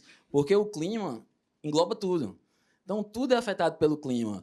Uma empresa de tecnologia, uma empresa de indústria pesada, um negócio de agribusiness, uma cidade. Então, esse é o primeiro ponto. O segundo é que, como o Márcio estava falando, as empresas, não só as empresas, mas os governos, têm que trabalhar com essa ambidestria agora. Porque se você só pensar no curto prazo, seu investimento inteiro vai ser perdido rapidamente. E o terceiro é que tem gente que ainda é cética e tudo mais, mas aí é aquela coisa, quando acontecer, me mostre. Não, já está acontecendo. Quando acontecer e você perceber que na sua percepção que está acontecendo, já vai ser tarde demais. Então, a gente vive uma era que não é só aquela questão, até nas discussões climáticas, eu e você conversamos muito disso, né? É mitigação ou adaptação? Não, são os dois. Mas a chave para unir as duas coisas é a antecipação. Porque aí você passa a desenhar não só no espaço, mas também no tempo, e aí vendo questão de resiliência, custo-efetividade e também a participação da comunidade na criação desse futuro, né? Uma pergunta, Pedro. As Nações Unidas fez, semana retrasada, um anúncio da importância de investimento em alertas climáticos. Quanto de antecedência a gente consegue ter? Como é que a tecnologia... Porque o clima é uma das ciências mais estudadas no mundo há muitos e muitos anos. Como é que está a tecnologia nessa parte da antecipação da catástrofe? Certo, assim, a primeira coisa que eu quero dizer é que os cientistas climatologistas são gênios e grandes heróis da nossa sociedade, Paulo Artacho, Carlos Nobre, todos eles, mas é um fato que os quadrantes que os satélites utilizam para fazer as simulações é muito amplo, né? Então tem muita margem de erro, e os cientistas sempre têm medo, não posso dizer que o R² da função é tal, né? Então, assim, eles são bons, avisam, não com a antecedência que a gente precisava, só que tem um quê, porém, toda tecnologia, para ela ser efetiva, ela tem que ser entendida e dominada por quem vai receber ela, o usuário, que no caso é a população. Então, se você tem canais como em Valência, na Espanha, foi uma vergonha. Eles deram o alerta um pouco em cima da hora, por canais que ninguém escutava e queriam que a população se protegesse, né? O Semadem aqui é até melhor. Só que a gente tem que entender que essas simulações têm que estar juntos com canais de comunicação. Aí Matheus fala disso o tempo todo, né? Essa história tem que ser contada e as pessoas têm que entender ela para que ele seja efetivo. E só fazer alerta não adianta, né? A gente tem que proteger nossas pessoas, nossos ativos e transformar nosso urbanismo em infraestruturas. A minha pergunta é mais relativa a... Bom, acabamos de viver Porto Alegre. O que a gente aprendeu? E o que a gente vai fazer? Já que a pergunta era naquele sentido, porque a ambiguidade aí, a ambestria, perdão, não parece, né? Eu até achei, sofremos um negócio, agora a gente vai mudar o caminho. Não parece que isso aconteceu. E o que vai ser feito, né, de Porto Alegre? Vamos mudar alguma coisa ou vai chover de novo, vai alagar tudo outra vez? Isso que eu queria emendar, eu ia fazer essa pergunta também. Não exatamente, mas agora vai reconstruir Porto Alegre. Mas, então, essa sua tecnologia, ela poderia servir para reconstruir com mais inteligência? Com certeza. Uma coisa que foi assustadora quando Porto Alegre aconteceu, e estou muito preocupado como você, foi que na época que aconteceu o desastre, alguns especialistas, grandes especialistas de outras áreas, um grande biólogo, grandes climatologistas, vieram falar coisas absurdas, tipo, temos que remover cidades inteiras para outro lugar. Meu Deus, você não julga fora o bebê com água suja. Entendeu? Uma cidade demora séculos para ser feita. São redes infraestruturais, sociais, econômicas, culturais, históricas, que você não vai perder para criar num lugar de uma hora para outra, ainda deixar tudo vulnerável para o crime organizado. Porque o crime organizado é muito melhor que o Estado em dominar com o monopólio da violência áreas de nova estabilização. Então, assim, o que é que a gente tem que saber? Exatamente quantas pessoas dá para manter nos lugares que elas estão e quem tem que tirar de todo jeito, né? E, para isso, a tecnologia é essencial. O problema em Porto Alegre que eu vejo, que o Matheus até falou, é que aconteceu o desastre, vamos fazer emergencialismo, né? Assistência emergencial. O governo federal, o governo estadual se juntaram, bacana, mas até hoje não tem um plano de adaptação climática para Porto Alegre. E você vê, infelizmente, o prefeito que não fez nada e cortou os investimentos lá, virou de novo prefeito, foi reeleito, né? Então, assim, são vários fatores. E aí o principal, eu diria, desculpa, qual é o teu nome? Marcos, é liderança, né? Você pega Cabrobró, uma cidade pequena do interior, que tem em torno de 40 mil habitantes, só que o prefeito lá é filho do educador da cidade, ganhou vários prêmios de educação, Fundação Lema, não sei o quê, e ele estava preocupado com a cidade dele, então ele foi lá e fez. Já em Porto Alegre e em Valência, os prefeitos negacionistas, isso não existe, não sei o quê, o que aconteceu? Pagaram preço. Agora, você vê que, ao mesmo tempo que a gente faz isso tudo, tem que investir em educação, né? Não só a educação tradicional, mas educação sobre crise climática, como o Márcio estava mostrando na pesquisa dele. Porque em Valência, não precisa dizer que todo mundo sabe aqui, o nível educacional lá é mais alto, foram 100 mil pessoas para a rua. Jogaram lama no rei da Espanha, no primeiro-ministro e no governador lá de Valência. Em Porto Alegre, a gente viu uma passividade muito grande, infelizmente. O nível de sobrevivência aqui é mais intenso do que lá, só que a gente tem que fazer um grande esforço de comunicação e tudo para as pessoas saberem o que está acontecendo, né? Que as crises climáticas são a realidade e vai afetar você cada vez mais. Pedro, essa tecnologia poderia ser usada para incêndio também? A gente quer fazer isso também em funções de pirômetro, né? Funções de calor e tudo, só que a gente, inicialmente, como a gente estava focado na questão da água, porque crise climática é água de mais, água de menos, calor de mais, calor de menos, né? E a água é assim, a força, junto com o fogo mais forte da natureza, a gente focou na água. Isso para a gente foi uma sorte para o business, né? Porque é a maior demanda para seguro, para real estate, para tudo isso, é a questão desses mapas precisos de água.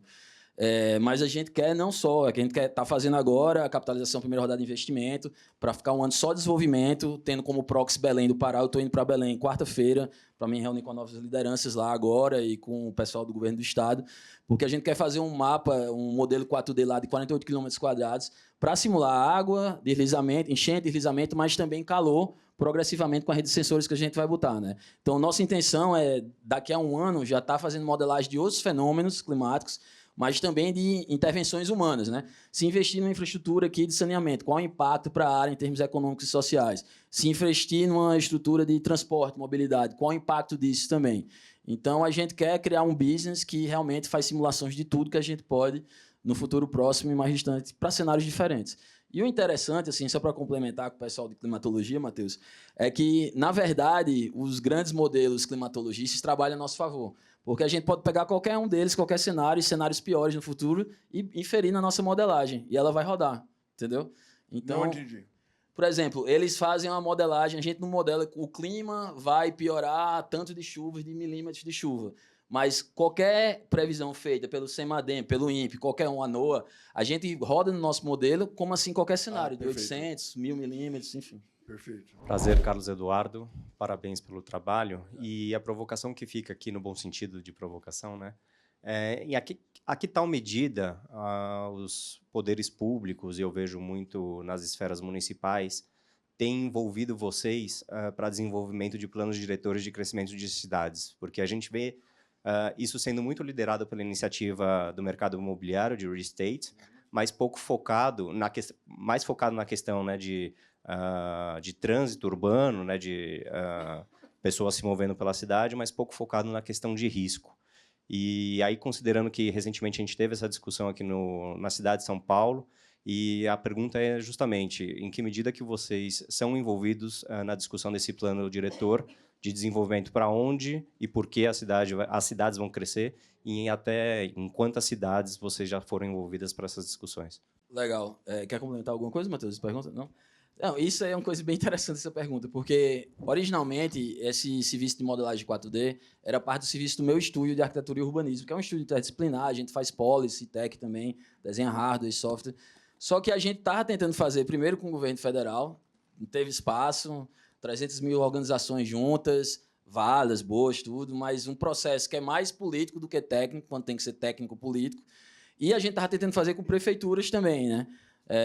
Só que a velocidade, as dinâmicas, é uma coisa muito difícil. E a frustração foi tanta que a gente olhou assim, tem esse meu amigo que tem uma empresa de área em Nova York, e o Alex Washburn, que vai até aparecer aqui num dos vídeos, que é meu outro sócio, que é secretário de Planejamento Urbano do Bloomberg, né, pelos 12 anos de governo, e nos últimos 50 anos foi a época que mais transformou coisas para melhor lá.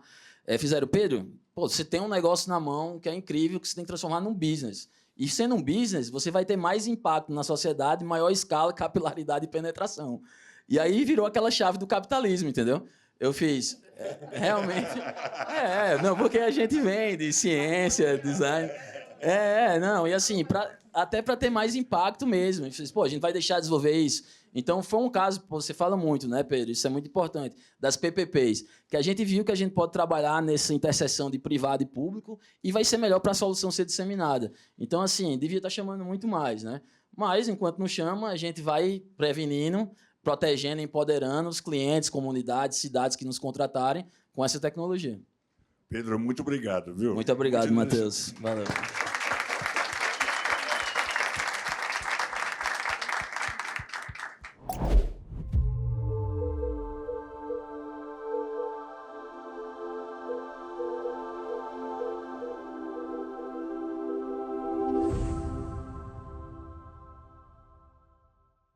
Alexander Washburn é um dos principais urbanistas do mundo. Foi ele quem supervisionou a criação do Highline, um parque linear que se tornou modelo para a revitalização de espaços urbanos em todo o mundo. Como designer urbano-chefe do prefeito Michael Bloomberg em Nova York, Washburn foi responsável ainda pelo Brooklyn Bridge Park e ampliou o Hudson River Park, facilitando o acesso à água e criando novas áreas para caminhadas e ciclismo. Reformatou projetos de rua, inclusive a Times Square, sempre com o objetivo de melhorar a experiência do pedestre. Neste trecho curto do novo videocast da produtora brasileira Great Minds, a ser lançado em dezembro, Washburn conta para os apresentadores Laura Fagundes e Matthew Shirts como foi inspirado pelo senador dos Estados Unidos Daniel Patrick Moynihan, ainda na década de 1990, a enfrentar o aquecimento global através do urbanismo e o que isso significa hoje e para o futuro próximo. Can you talk to us a little bit about let's bring it up into climate change? So how is New York City? I imagine you had to deal a lot with climate, with Sandy, and that was a big question, right? And that's something we're very interested in. Yes, we are. It's a huge question. You know, for the last 100 years, we have been designing our cities for cars, to make transportation as the goal. Car transportation has been the goal. And you know what? Congratulations, we succeeded.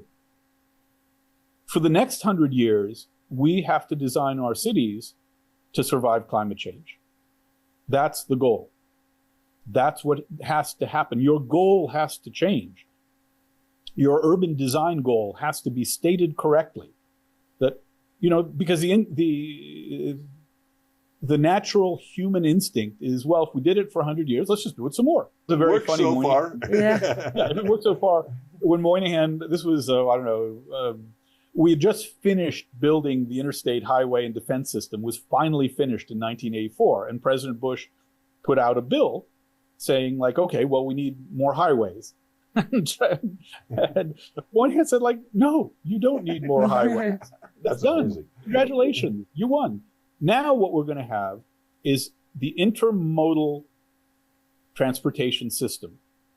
And he wrote a bill, a law, that changed the way money flowed into transportation. For the first time, the gas tax could go towards building train stations, could go towards bike lanes. This was a revolution in infrastructure finance that dated back to 1991. And I still have the law here.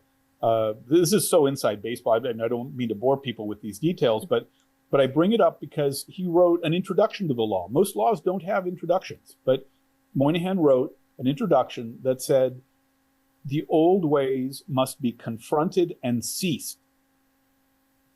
Enough. Now, he was always 30 years ahead of the curve. Mm-hmm. Yeah, it sounds like it. Yeah. He was a brilliant intellectual. I mean, literally, you know, for him, an idea of a vacation was to go and write a book. Harvard professor, wonderful, crazy guy. You know, we miss him, but he would not have a place in the U.S. Senate today. But he did back then, and he was 30 years ahead of the curve. And his goal was to teach people. And he has many great people who used to work for him that are now doing amazing things in government and important positions. But I was the architect. Mm-hmm. I got chosen to be the person that he taught this. So those words are in my mind, confronted and ceased. If we want to survive the next century, we must confront and cease these old practices of urban design that have gotten us to where we are today. Declare victory, and articulate the problem. You know, climate change is too fuzzy, too fuzzy a word. What specifically do we want to do? How do we want to live in cities in a way that will both protect us but allow us to thrive? You know, that question is first and foremost in my mind. Mm-hmm. Now, right now I'm in Miami, a city at the forefront of climate change. Mm-hmm. Yeah. And in Brooklyn, my house was flooded by Hurricane Sandy. Mm-hmm. So I've felt these, you know, I felt this. I've sat there and watched the tidal wave come in. And I know the power of nature is not something that we cannot reject that power. No. We have to work with it. And what that means is redesigning our cities to have room for flooding. You know, a park can flood and it becomes a pond. A building can become a flood and it becomes a disaster. No, change our cities, adapt them so that when it rains, when it floods, it is a temporary and even beneficial thing. And when the waters recede, we have a lovely place to go.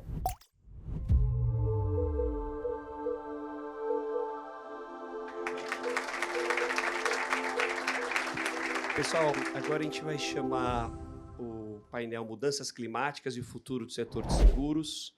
Gostaria de chamar Vinícius Cataldi, da Sul América, Fátima Lima, da Mafre e Alfredo Neto, da SOM.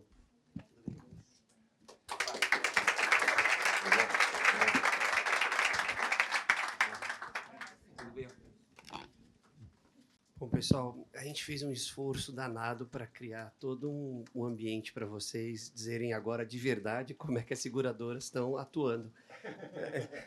Alfredo, começando por você.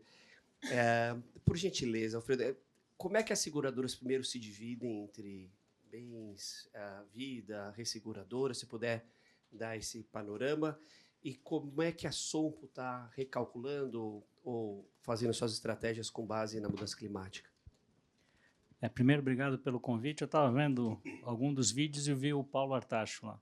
Por acaso, o Paulo Artacho foi meu professor em 1991, e eu estava fazendo pós-graduação, mestrado em física, e aí você tinha que fazer as matérias optativas. Eu falava, vou fazer física da poluição do ar. Não sei o que significa isso, mas deve ser mais fácil que física quântica 4 ou qualquer coisa desse nível. E só para dizer que o Paulo vem falando, talvez há 35 anos, de mudança climática, e a gente viu aí, pela pesquisa do Marcelo, que tem gente que ainda não acredita. Então, acho que é um grande desafio. Primeiro, parabéns pelo evento. Acho que quanto mais a gente falar desse assunto, melhor. As seguradoras basicamente se dividem aí, né, em seguradoras especializadas em riscos patrimoniais e seguradoras de vida, e temos resseguradores por trás, né? No risco patrimonial, talvez o Matthew falou que há 30 anos que eu trabalho na indústria de seguro, a gente achava que o Brasil não tinha catástrofe.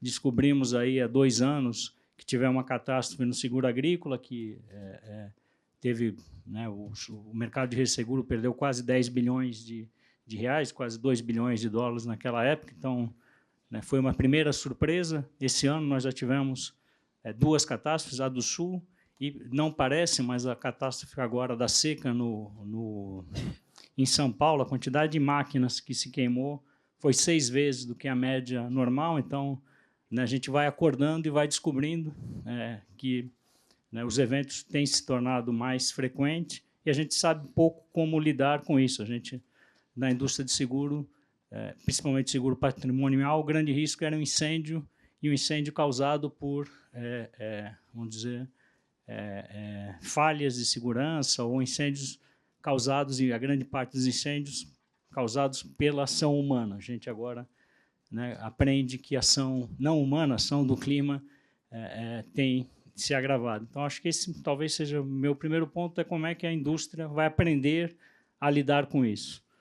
Felizmente, daqui a 10 anos eu não vou estar na indústria, então parte do problema eu não vou viver, mas acho que é algo que vai levar um certo tempo para a gente adaptar e mostrar, né, criar novos modelos, criar novas formas de ver. Então, a gente acabou de ver, né, como começar a olhar o mundo em 4D, e acho que a 4ª dimensão é o volume, né, o tempo. Então, dizer, só para iniciar, que eu acho que a gente está passando com as mesmas dúvidas que talvez todas as pessoas têm, mas, felizmente, a indústria vem se adaptando, e eu acho que a gente vai sair do outro lado, né? E, Alfredo, na Sompo, como é que vocês estão enxergando ou precificando mudança climática? Como é que vocês estão usando dados? Que dados vocês usam? A gente tem avançado. Acho que um dos papéis da seguradora é aprendendo sobre os sinistros, né, que é as indenizações que a gente faz, o que a gente pode ajudar os clientes aí a se preparar para um próximo evento. E a gente tem, infelizmente, muito dado, porque a gente teve uma grande perda no Sul, temos nessa grande perda agora na questão de máquinas agrícolas. Então, acho que é aprender com isso e propor soluções. Eu também brinco que, né, geralmente a gente fala, esses eventos acontecem 1 em 50 anos, 1 em 20 anos. Eu dou muito azar, porque nos últimos 3 anos que eu estou na Sompo aconteceram todos esses 1 em 30 anos. Mas acho que é difícil a gente prever coisas que são pouco frequentes e modelar isso. Mas aí, com toda a inteligência artificial, com todo o desenvolvimento que a gente tem feito, acho que a gente tem avançado nessa agenda. Fátima, deixa eu te perguntar um ponto. Matthew vai me ajudando aqui. Fátima, a gente conversar um pouquinho antes do painel, que tem esse gap, protection gap, entre os danos, né, as catástrofes, e o quanto está assegurado. E as comunidades carentes, os municípios com menor fatura, menor PIB, têm ainda mais dificuldade de assegurar, então os riscos acabam sendo mais sentidos. Como é que a Mapfre vê essa questão da securitização mais capilarizada? Qual que é a missão e propósito de vocês? E se isso é um business ou é uma ação de ESG, por exemplo? Bom, Pedro, primeiro, obrigada aí pelo convite, né? Acho que o gap de proteção de seguros ainda é gigantesco, né? A cultura de seguro, ela precisa permear cada vez mais, né? A sociedade brasileira, eu fui consultar os meus universitários, porque aquela sua pergunta, eu tinha um número, mas eu fiquei um pouco assustada, né? Fiquei mais assustada ainda. Mas o gap de proteção é de 420 bilhões de reais em termos de seguros, de prêmios de seguro. Né? Então, existe aí realmente uma falta de cultura de seguros que permeia a nossa sociedade brasileira. Eu acho que é função e responsabilidade da indústria de seguros levar a educação de seguros. Né? Então, acho que... e a gente vem trabalhando muito em cima disso dentro da Mafre. Desculpe, isso é patrimonial? Sim. Né? E a gente vem trabalhando esse conceito de acessibilidade ao seguro dentro da Mafre. Recentemente, a gente lançou aí 3 produtos de seguro, né, para comunidades mais vulneráveis, né? Enfim, pessoas de favela, pequenos microempreendedores locais, até olhando um pouco essas questões climáticas, né, que vem permeando também bastante o nosso negócio de seguros. Então, são 3 produtos de seguro acessíveis, né, para comunidades e com serviços de assistência, né, também, enfim, com preço justo para que eles possam, né, entender um pouco da importância desse seguro para aquilo que eles conquistaram com tanto esforço. Né, mas, assim, eu também vi, né, enfim, as apresentações aqui. Eu acho que a gente, na Mafre, por exemplo, a gente não precisa convencer mais ninguém, né, das questões climáticas. Né? Como uma empresa europeia, a gente vem sofrendo também isso muito na pele, recentemente em Valência. Né? E isso já está batendo na nossa porta, né? Prejuízo já, isso já está refletindo no índice combinado, né? Não só da Mafre, mas como várias outras companhias aí. Índice combinado é custo, né, versus prêmio, é o que fica para a empresa. Então, eu acho que a gente já está... o meu recado aqui, né, principalmente para as empresas de seguro, é que a gente consiga cada vez mais integrar, né, os fatores de risco socioambientais na estratégia e no modelo de negócio das empresas, né, envolvendo principalmente as áreas de atuários. Né, os atuários são importantíssimos, né, para o processo de precificação, né, para o processo de conhecimento, né, e a previsibilidade desses riscos. Atuário, gestão de riscos, né, as áreas de gestão de riscos, a área jurídica da empresa, as áreas técnicas, né, são necessárias para que a gente possa entender os impactos das questões climáticas e como precificar esses riscos. Né, eu acho que a gente não pode mais pagar para ver. Se pagar para ver, não dá mais. Né? Eu acho que a gente precisa realmente levar o assunto a sério, olhar um pouco a base de perdas, não só operacionais, mas também a base de perdas de riscos climáticos, né, e as reservas técnicas da empresa.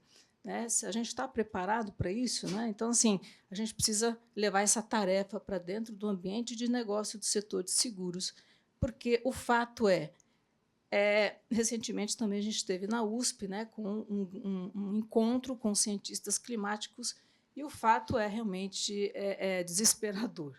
Né? Realmente tem muito risco potencial climático vindo pela frente. E a gente precisa estar preparado. Né? Fátima, eu tenho curiosidade. Eu venho estudando esse assunto há 20 anos e tentando comunicar esse assunto há 20 anos. Sou jornalista. E com muito mais fracasso do que sucesso, infelizmente.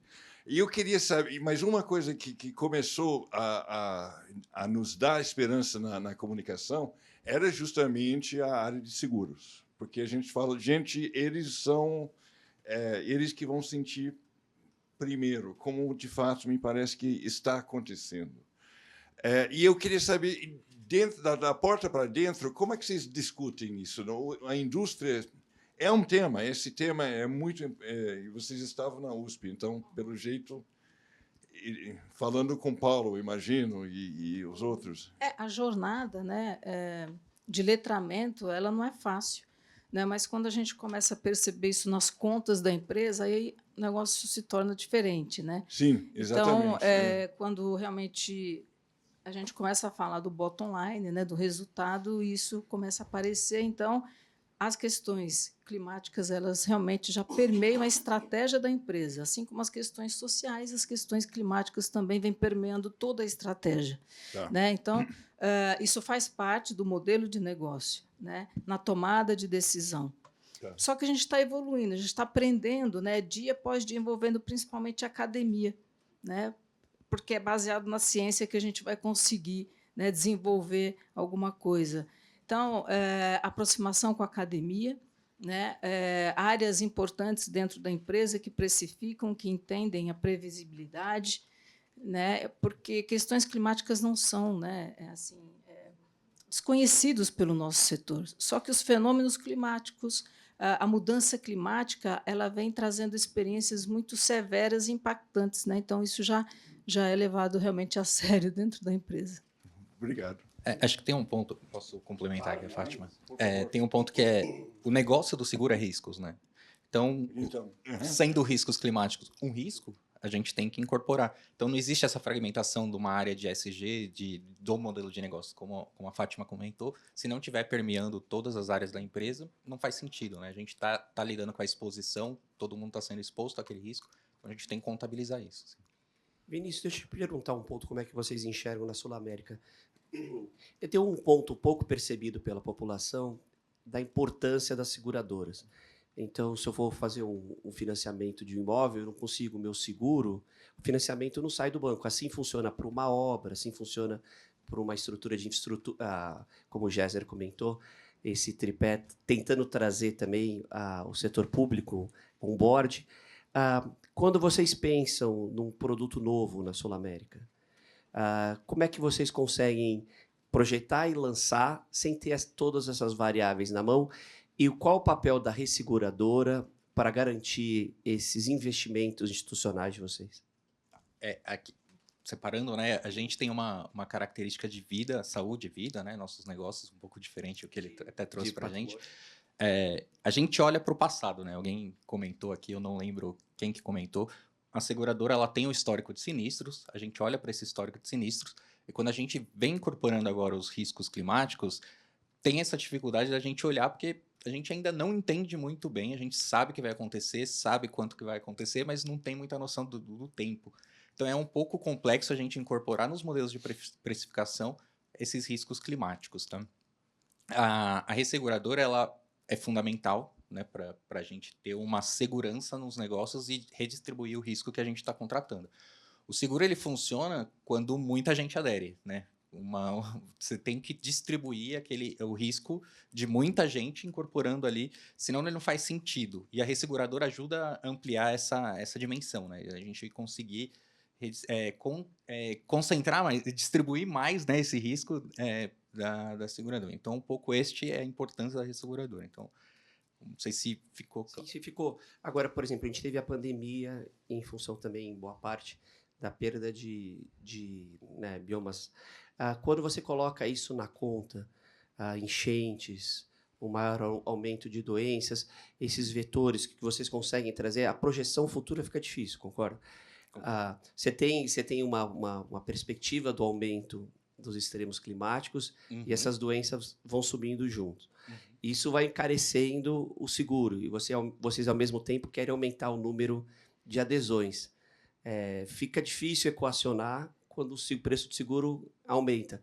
Qual que é a solução? É entrar o Estado? Tentar diluir de que forma? Eu acho que tem... É uma pergunta difícil. A gente não tem uma solução simples para isso. Mas pensar, né, em como que a gente reduz a vulnerabilidade. Né? A gente tem um grupo vulnerável muito grande que talvez não esteja sequer coberto por seguros, né? Provavelmente não. Como que a gente reduz a exposição dessas pessoas para o risco? Então, como que a gente pode trabalhar antecipando, né, que essas pessoas não acabem estando expostas, né? Como que a gente adapte a realidade dessas pessoas para reduzir ali o risco delas? Então, tem que ter uma parceria completa ali, uma sociedade como um todo. No final, a gente está falando de vidas, né, de pessoas, a saúde está sendo impactada, acho que o risco climático ele é um risco de saúde, no final, risco da vida das pessoas, tem que ter aí todas as frentes trabalhando para a gente melhorar a vida de todo mundo. A infraestrutura urbana é importantíssimo, né? Como que a gente reduz ali a pessoa que está sendo exposta ao risco da cidade que está acontecendo ali, né? Hoje em dia a gente já está vendo. Pessoal, se alguém tiver alguma pergunta, já vi a plaquinha de 5 minutos, mas se alguém tiver alguma pergunta, por favor. Enquanto não tem pergunta, acho que eu, endereçando um pouco a pergunta do Matthew, ou Matheus, é um debate complexo, porque, a priori, o agravamento do risco parece ser bom para a seguradora, porque, a priori, ela vende proteção ao risco, então, às vezes é complexo falar, parece que a seguradora gosta da tragédia, e não é o caso, mas, indo um pouco do que a Fátima colocou, né, esse agravamento que está causando é que o seguro fique mais caro.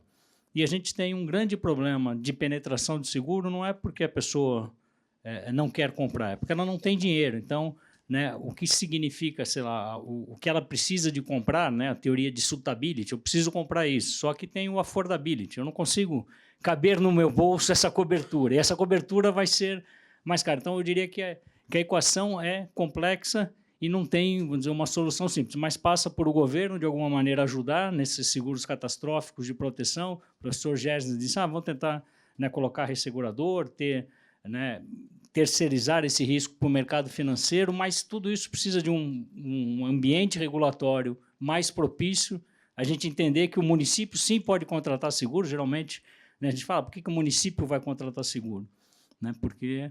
né, o município talvez não saiba lidar com alguns riscos que a seguradora pode lidar. De novo, fácil de falar, difícil de fazer. O prefeito vai pensar, isso é um risco em 20 anos, espero que não aconteça na minha gestão, e eu não vou gastar dinheiro com isso, e vida que segue. Mas acho que é uma solução de bastante complexidade e uma dificuldade de falar do tema, às vezes, para a seguradora, porque parece que a gente está dizendo, né, que bom que aconteceu catástrofe, que eu vou vender mais o meu produto, que definitivamente não é isso, mas tem uma linha tênue entre falar da catástrofe e, né, propor soluções para isso. Né? Tem um ponto, Alfredo, você como CEO da Sompo, que o Pedro comentou na apresentação, quando a seguradora recebe mais dado, dá a impressão de que aquele dado vai determinar se vai ter seguro ou não. Isso tem acontecido nos Estados Unidos, por exemplo, as casas no litoral ou na Califórnia, que as seguradoras estão saindo do mercado para não conseguir fazer com que a conta feche. Esse também é o lado difícil do dado, da informação. Então, a seguradora precisa do dado, mas precisa também da entrada do setor público para garantir quando é algo que é difícil uma resseguradora, por exemplo, topar o risco. Acho que isso é um outro grande desafio, né? O underwriter, a pessoa, treina para selecionar os melhores riscos. Isso é o que o melhor profissional da seguradora treina para escolher os melhores riscos, escolher melhores riscos do que a Mafra, do que a Sul América, vai fazer com que a Sompo tenha mais sucesso no mercado. Só que no seguro catastrófico a lógica é o contrário, quer dizer, eu tenho que dar proteção ao pior risco e geralmente a pessoa que mais precisa. Então, é algo que a gente precisa ter, vamos dizer, uma parceria público e privada, as seguradoras fazendo bem o que elas fazem, que é talvez pagar a indenização de forma correta, só que talvez o Estado tenha que bancar esse risco, porque é um risco, né, que o mercado catastrófico não vai bancar. É o que está acontecendo em Miami, né, os riscos das seguradoras saindo de ofertar isso. Então, de novo, problema complexo que não dá para resolver com soluções muito simples. A gente tem que sentar na mesa e tentar ver o que cada um faz bem. É um problema coletivo, realmente. É um problema catástrofe. Não são as seguradoras que vão conseguir bancar. Que impacta o setor financeiro inteiro. Né? Inteiro. Não, impacta todos nós. Sim, com certeza. Interessante. Gessner, alguma pergunta aqui? Olha, bom, primeiro, extremamente interessante, aqui a gente estava debatendo em que medida justamente a gente consegue levar esse seguro com algum arranjo, seja de parcerias público-privadas, como o Pedro sugeriu, seja também como vencer essa economia política perversa de que o prefeito vai falar, bom, as chances não são tão ruins, então deixa para lá. Né?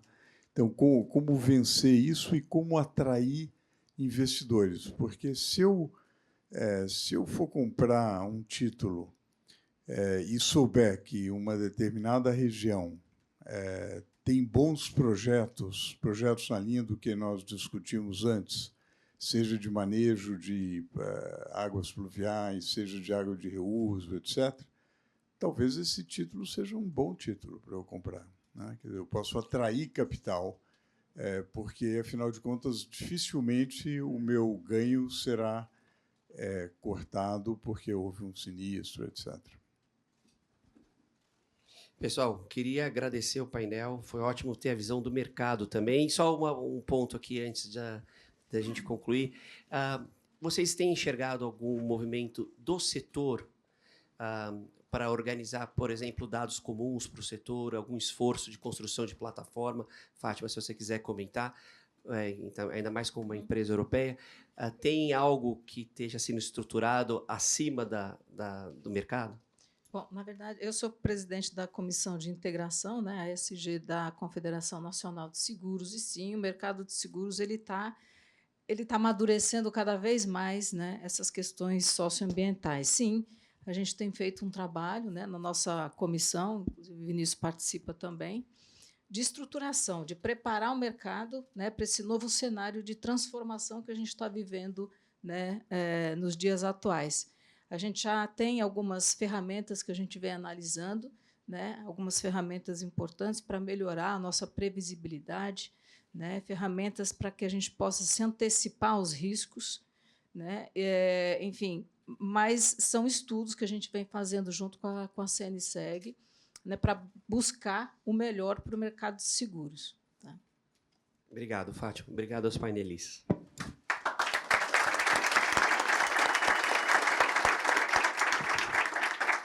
Obrigado, pessoal.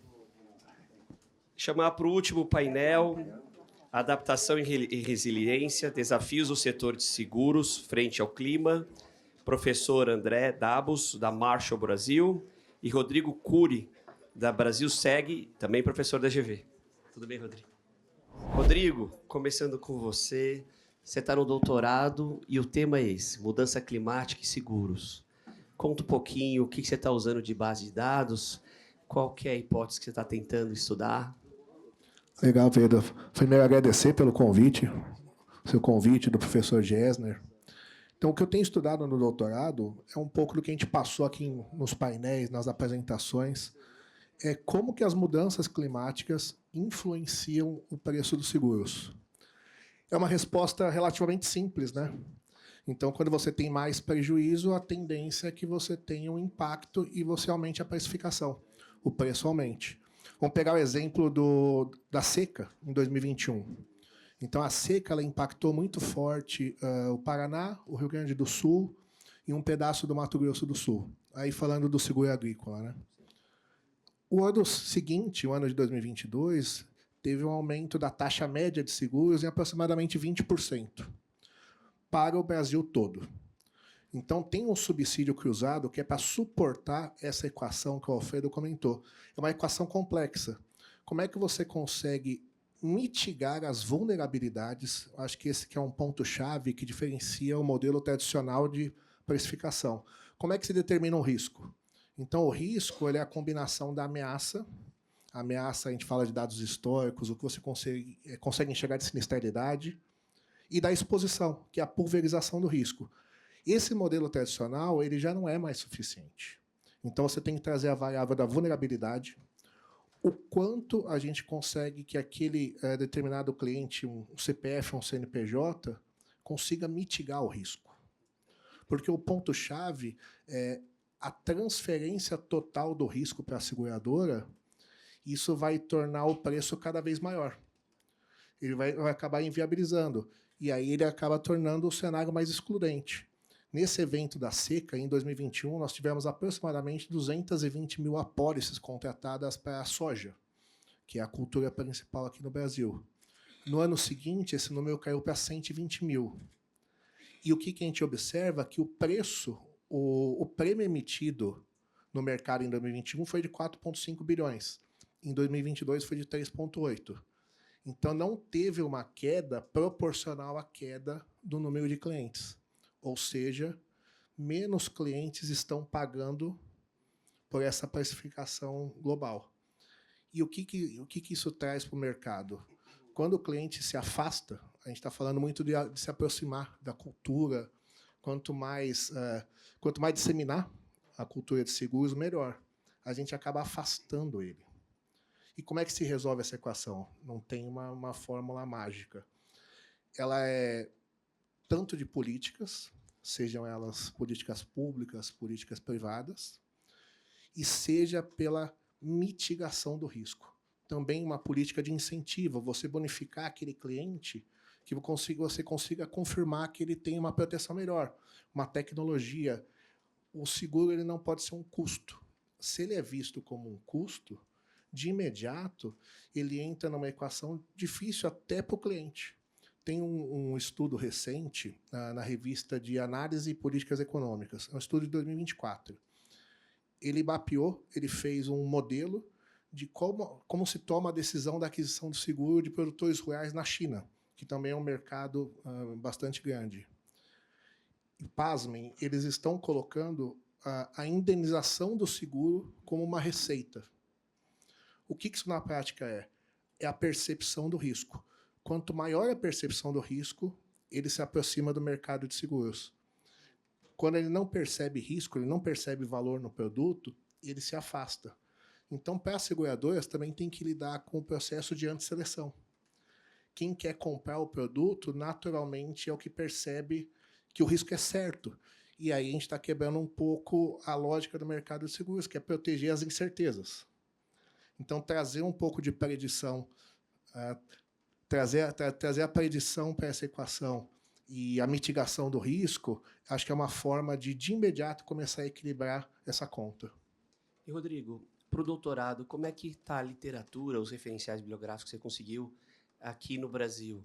É um tema já bem estudado? Clima, sim, mas essa relação com seguros, como é que está? Ainda tem poucos estudos. Então, a gente já consegue enxergar que existem iniciativas, né? Então, aqui na GV tem a FGV Agro, tem o Instituto, né, de Inovação de Seguro e Resseguro, que também começou a estudar com o professor Humberto, mas ainda são estudos incipientes. O que é o mais relevante é essa conexão. Então, mudanças climáticas e preço de seguro de forma isolada tem uma literatura abrangente, mas conectar os dois ainda é bastante incipiente. Deixa eu puxar esse ponto para o André. André, e como governos e mercado têm se organizado para trabalhar de uma forma inovadora, criativa, para tentar cobrir essa falha de mercado? Bom, boa tarde, pessoal. Primeiro, meu agradecimento, Pedro, a você, ao professor Gessner, pela lembrança. Ricardo, prazer estar com vocês.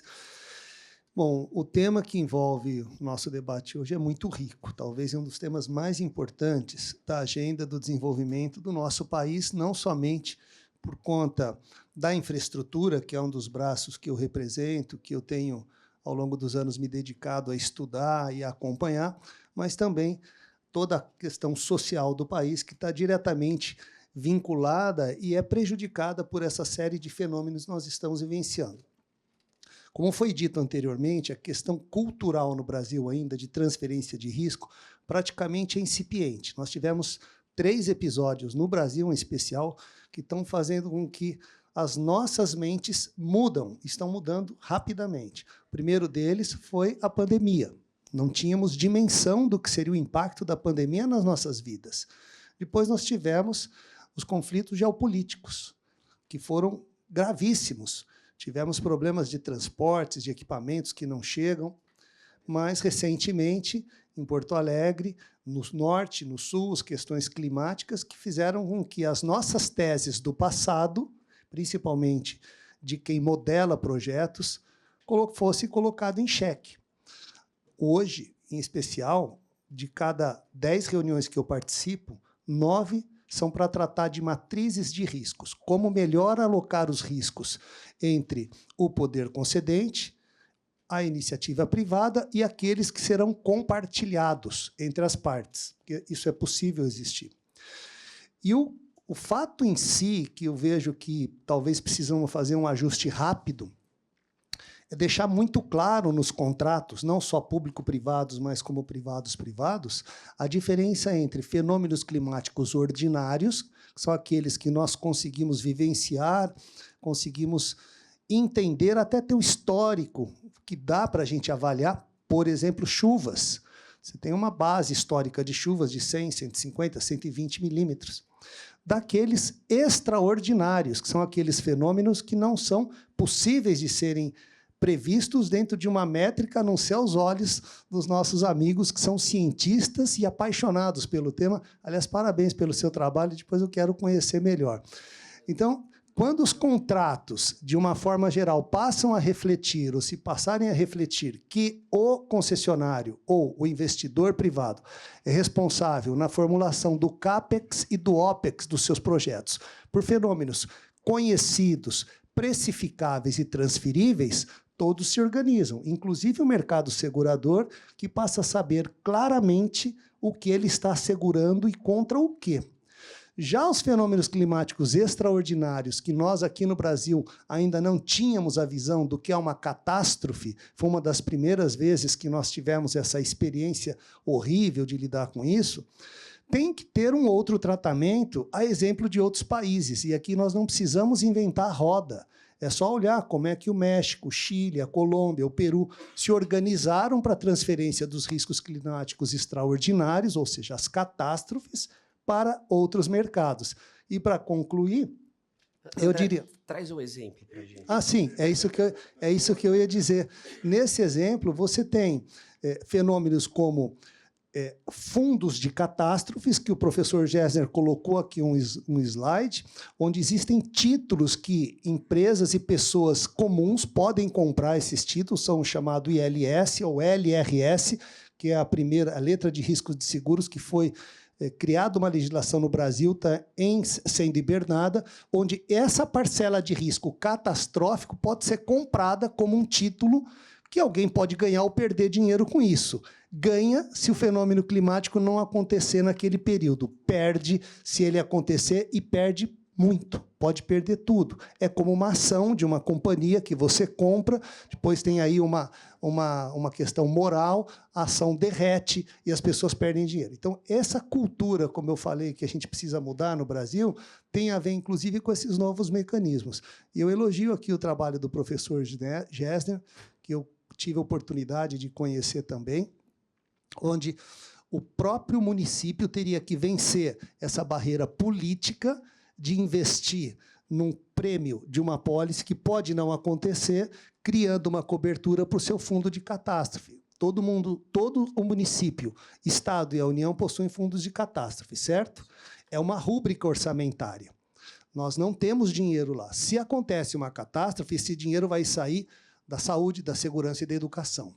Então, para evitar esse tipo de proteção, outros países compram proteção de resseguros para esses fundos municipais através de agências. No Brasil, nós temos a BGF, Agência Brasileira Gestora de Fundos Garantidores, que foi criada em 2013 para cobrir risco não gerenciável, não segurável, mas ela deixou de operar, quase foi extinta, e esse ano, no novo governo, ela está sendo revisitada. Quem sabe poderá oferecer uma solução para esse tipo de instrumento inovador. A gente tem algum case desse no Brasil? A gente já tem algum... Nada?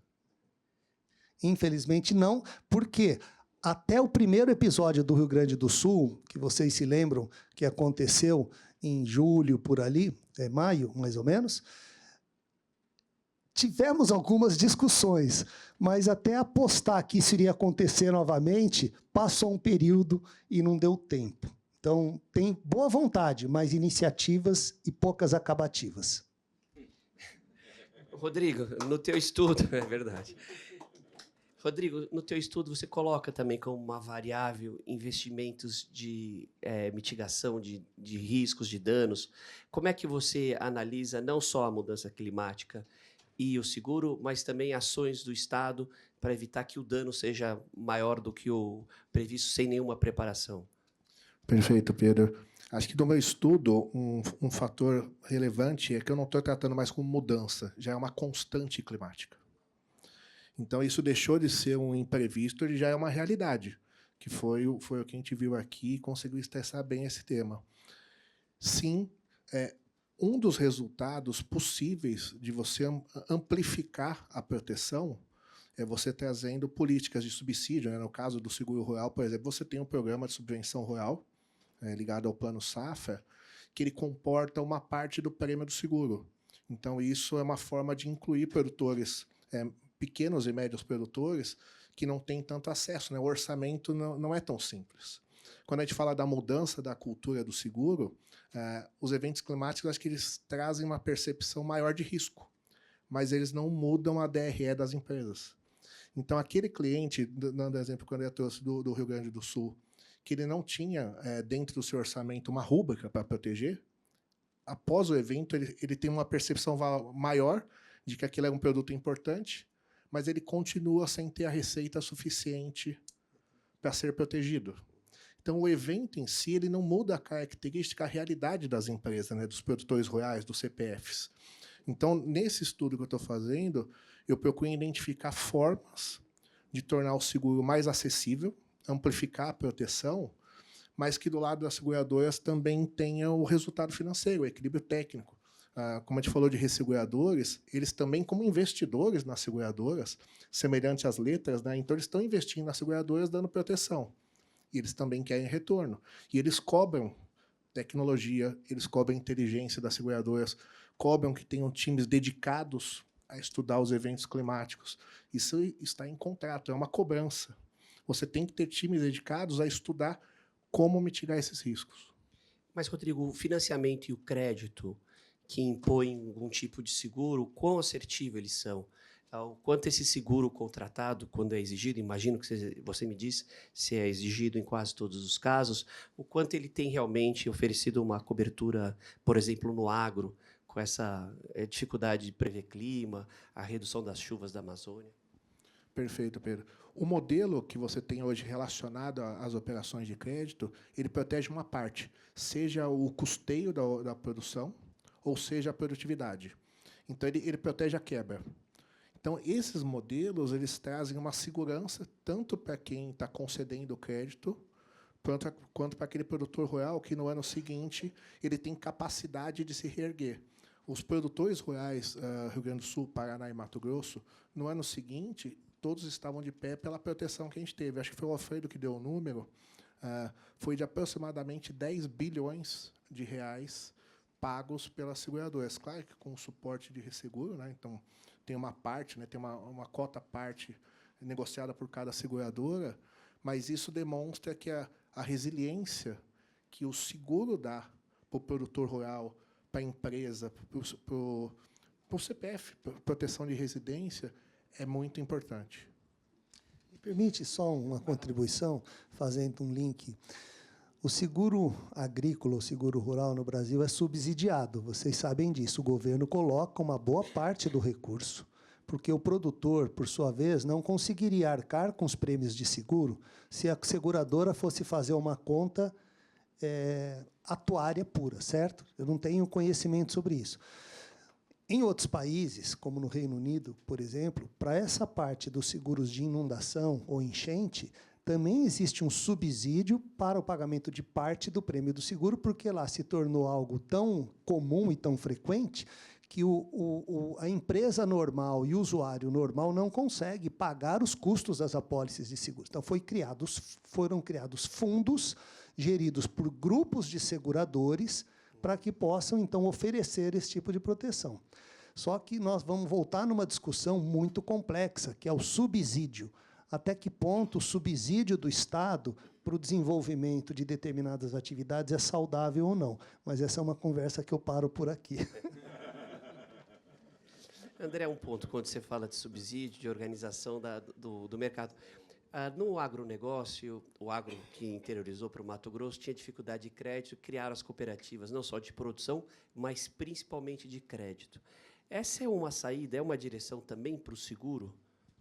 Então, falando de fenômenos climáticos extraordinários em contratos de concessão, existe um projeto de lei na Câmara para criar uma parte de um fundo que pudesse subsidiar os fenômenos climáticos em determinadas rodovias. Então, tem um estudo do governo, uma parte do dinheiro que se paga na praça de pedágio seria destinado para essa espécie desse fundo. Mas, da forma como eu vejo, e aí olhando para o para-brisa e não para o retrovisor, porque é importante a gente olhar para frente, daqui 20, 30 anos, nós temos um outro problema que tem que ver com a engenharia resiliente, que precisa ser adaptada aos nossos contratos hoje.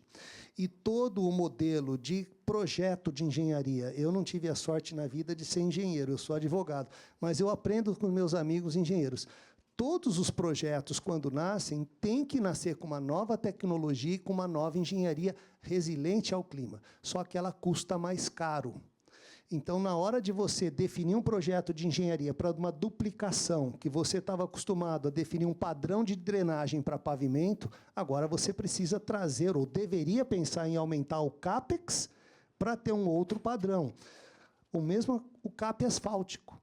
Ele é concebido com base num prazo de duração que a interferência vem do calor. Se eu já sei, como o Ricardo disse, que já passamos do 1.5, certo? Pelo que o Ricardo falou. Pedro. Pedro. Desculpa. Eu estou falando Ricardo olhando para o Pedro. Pior ainda.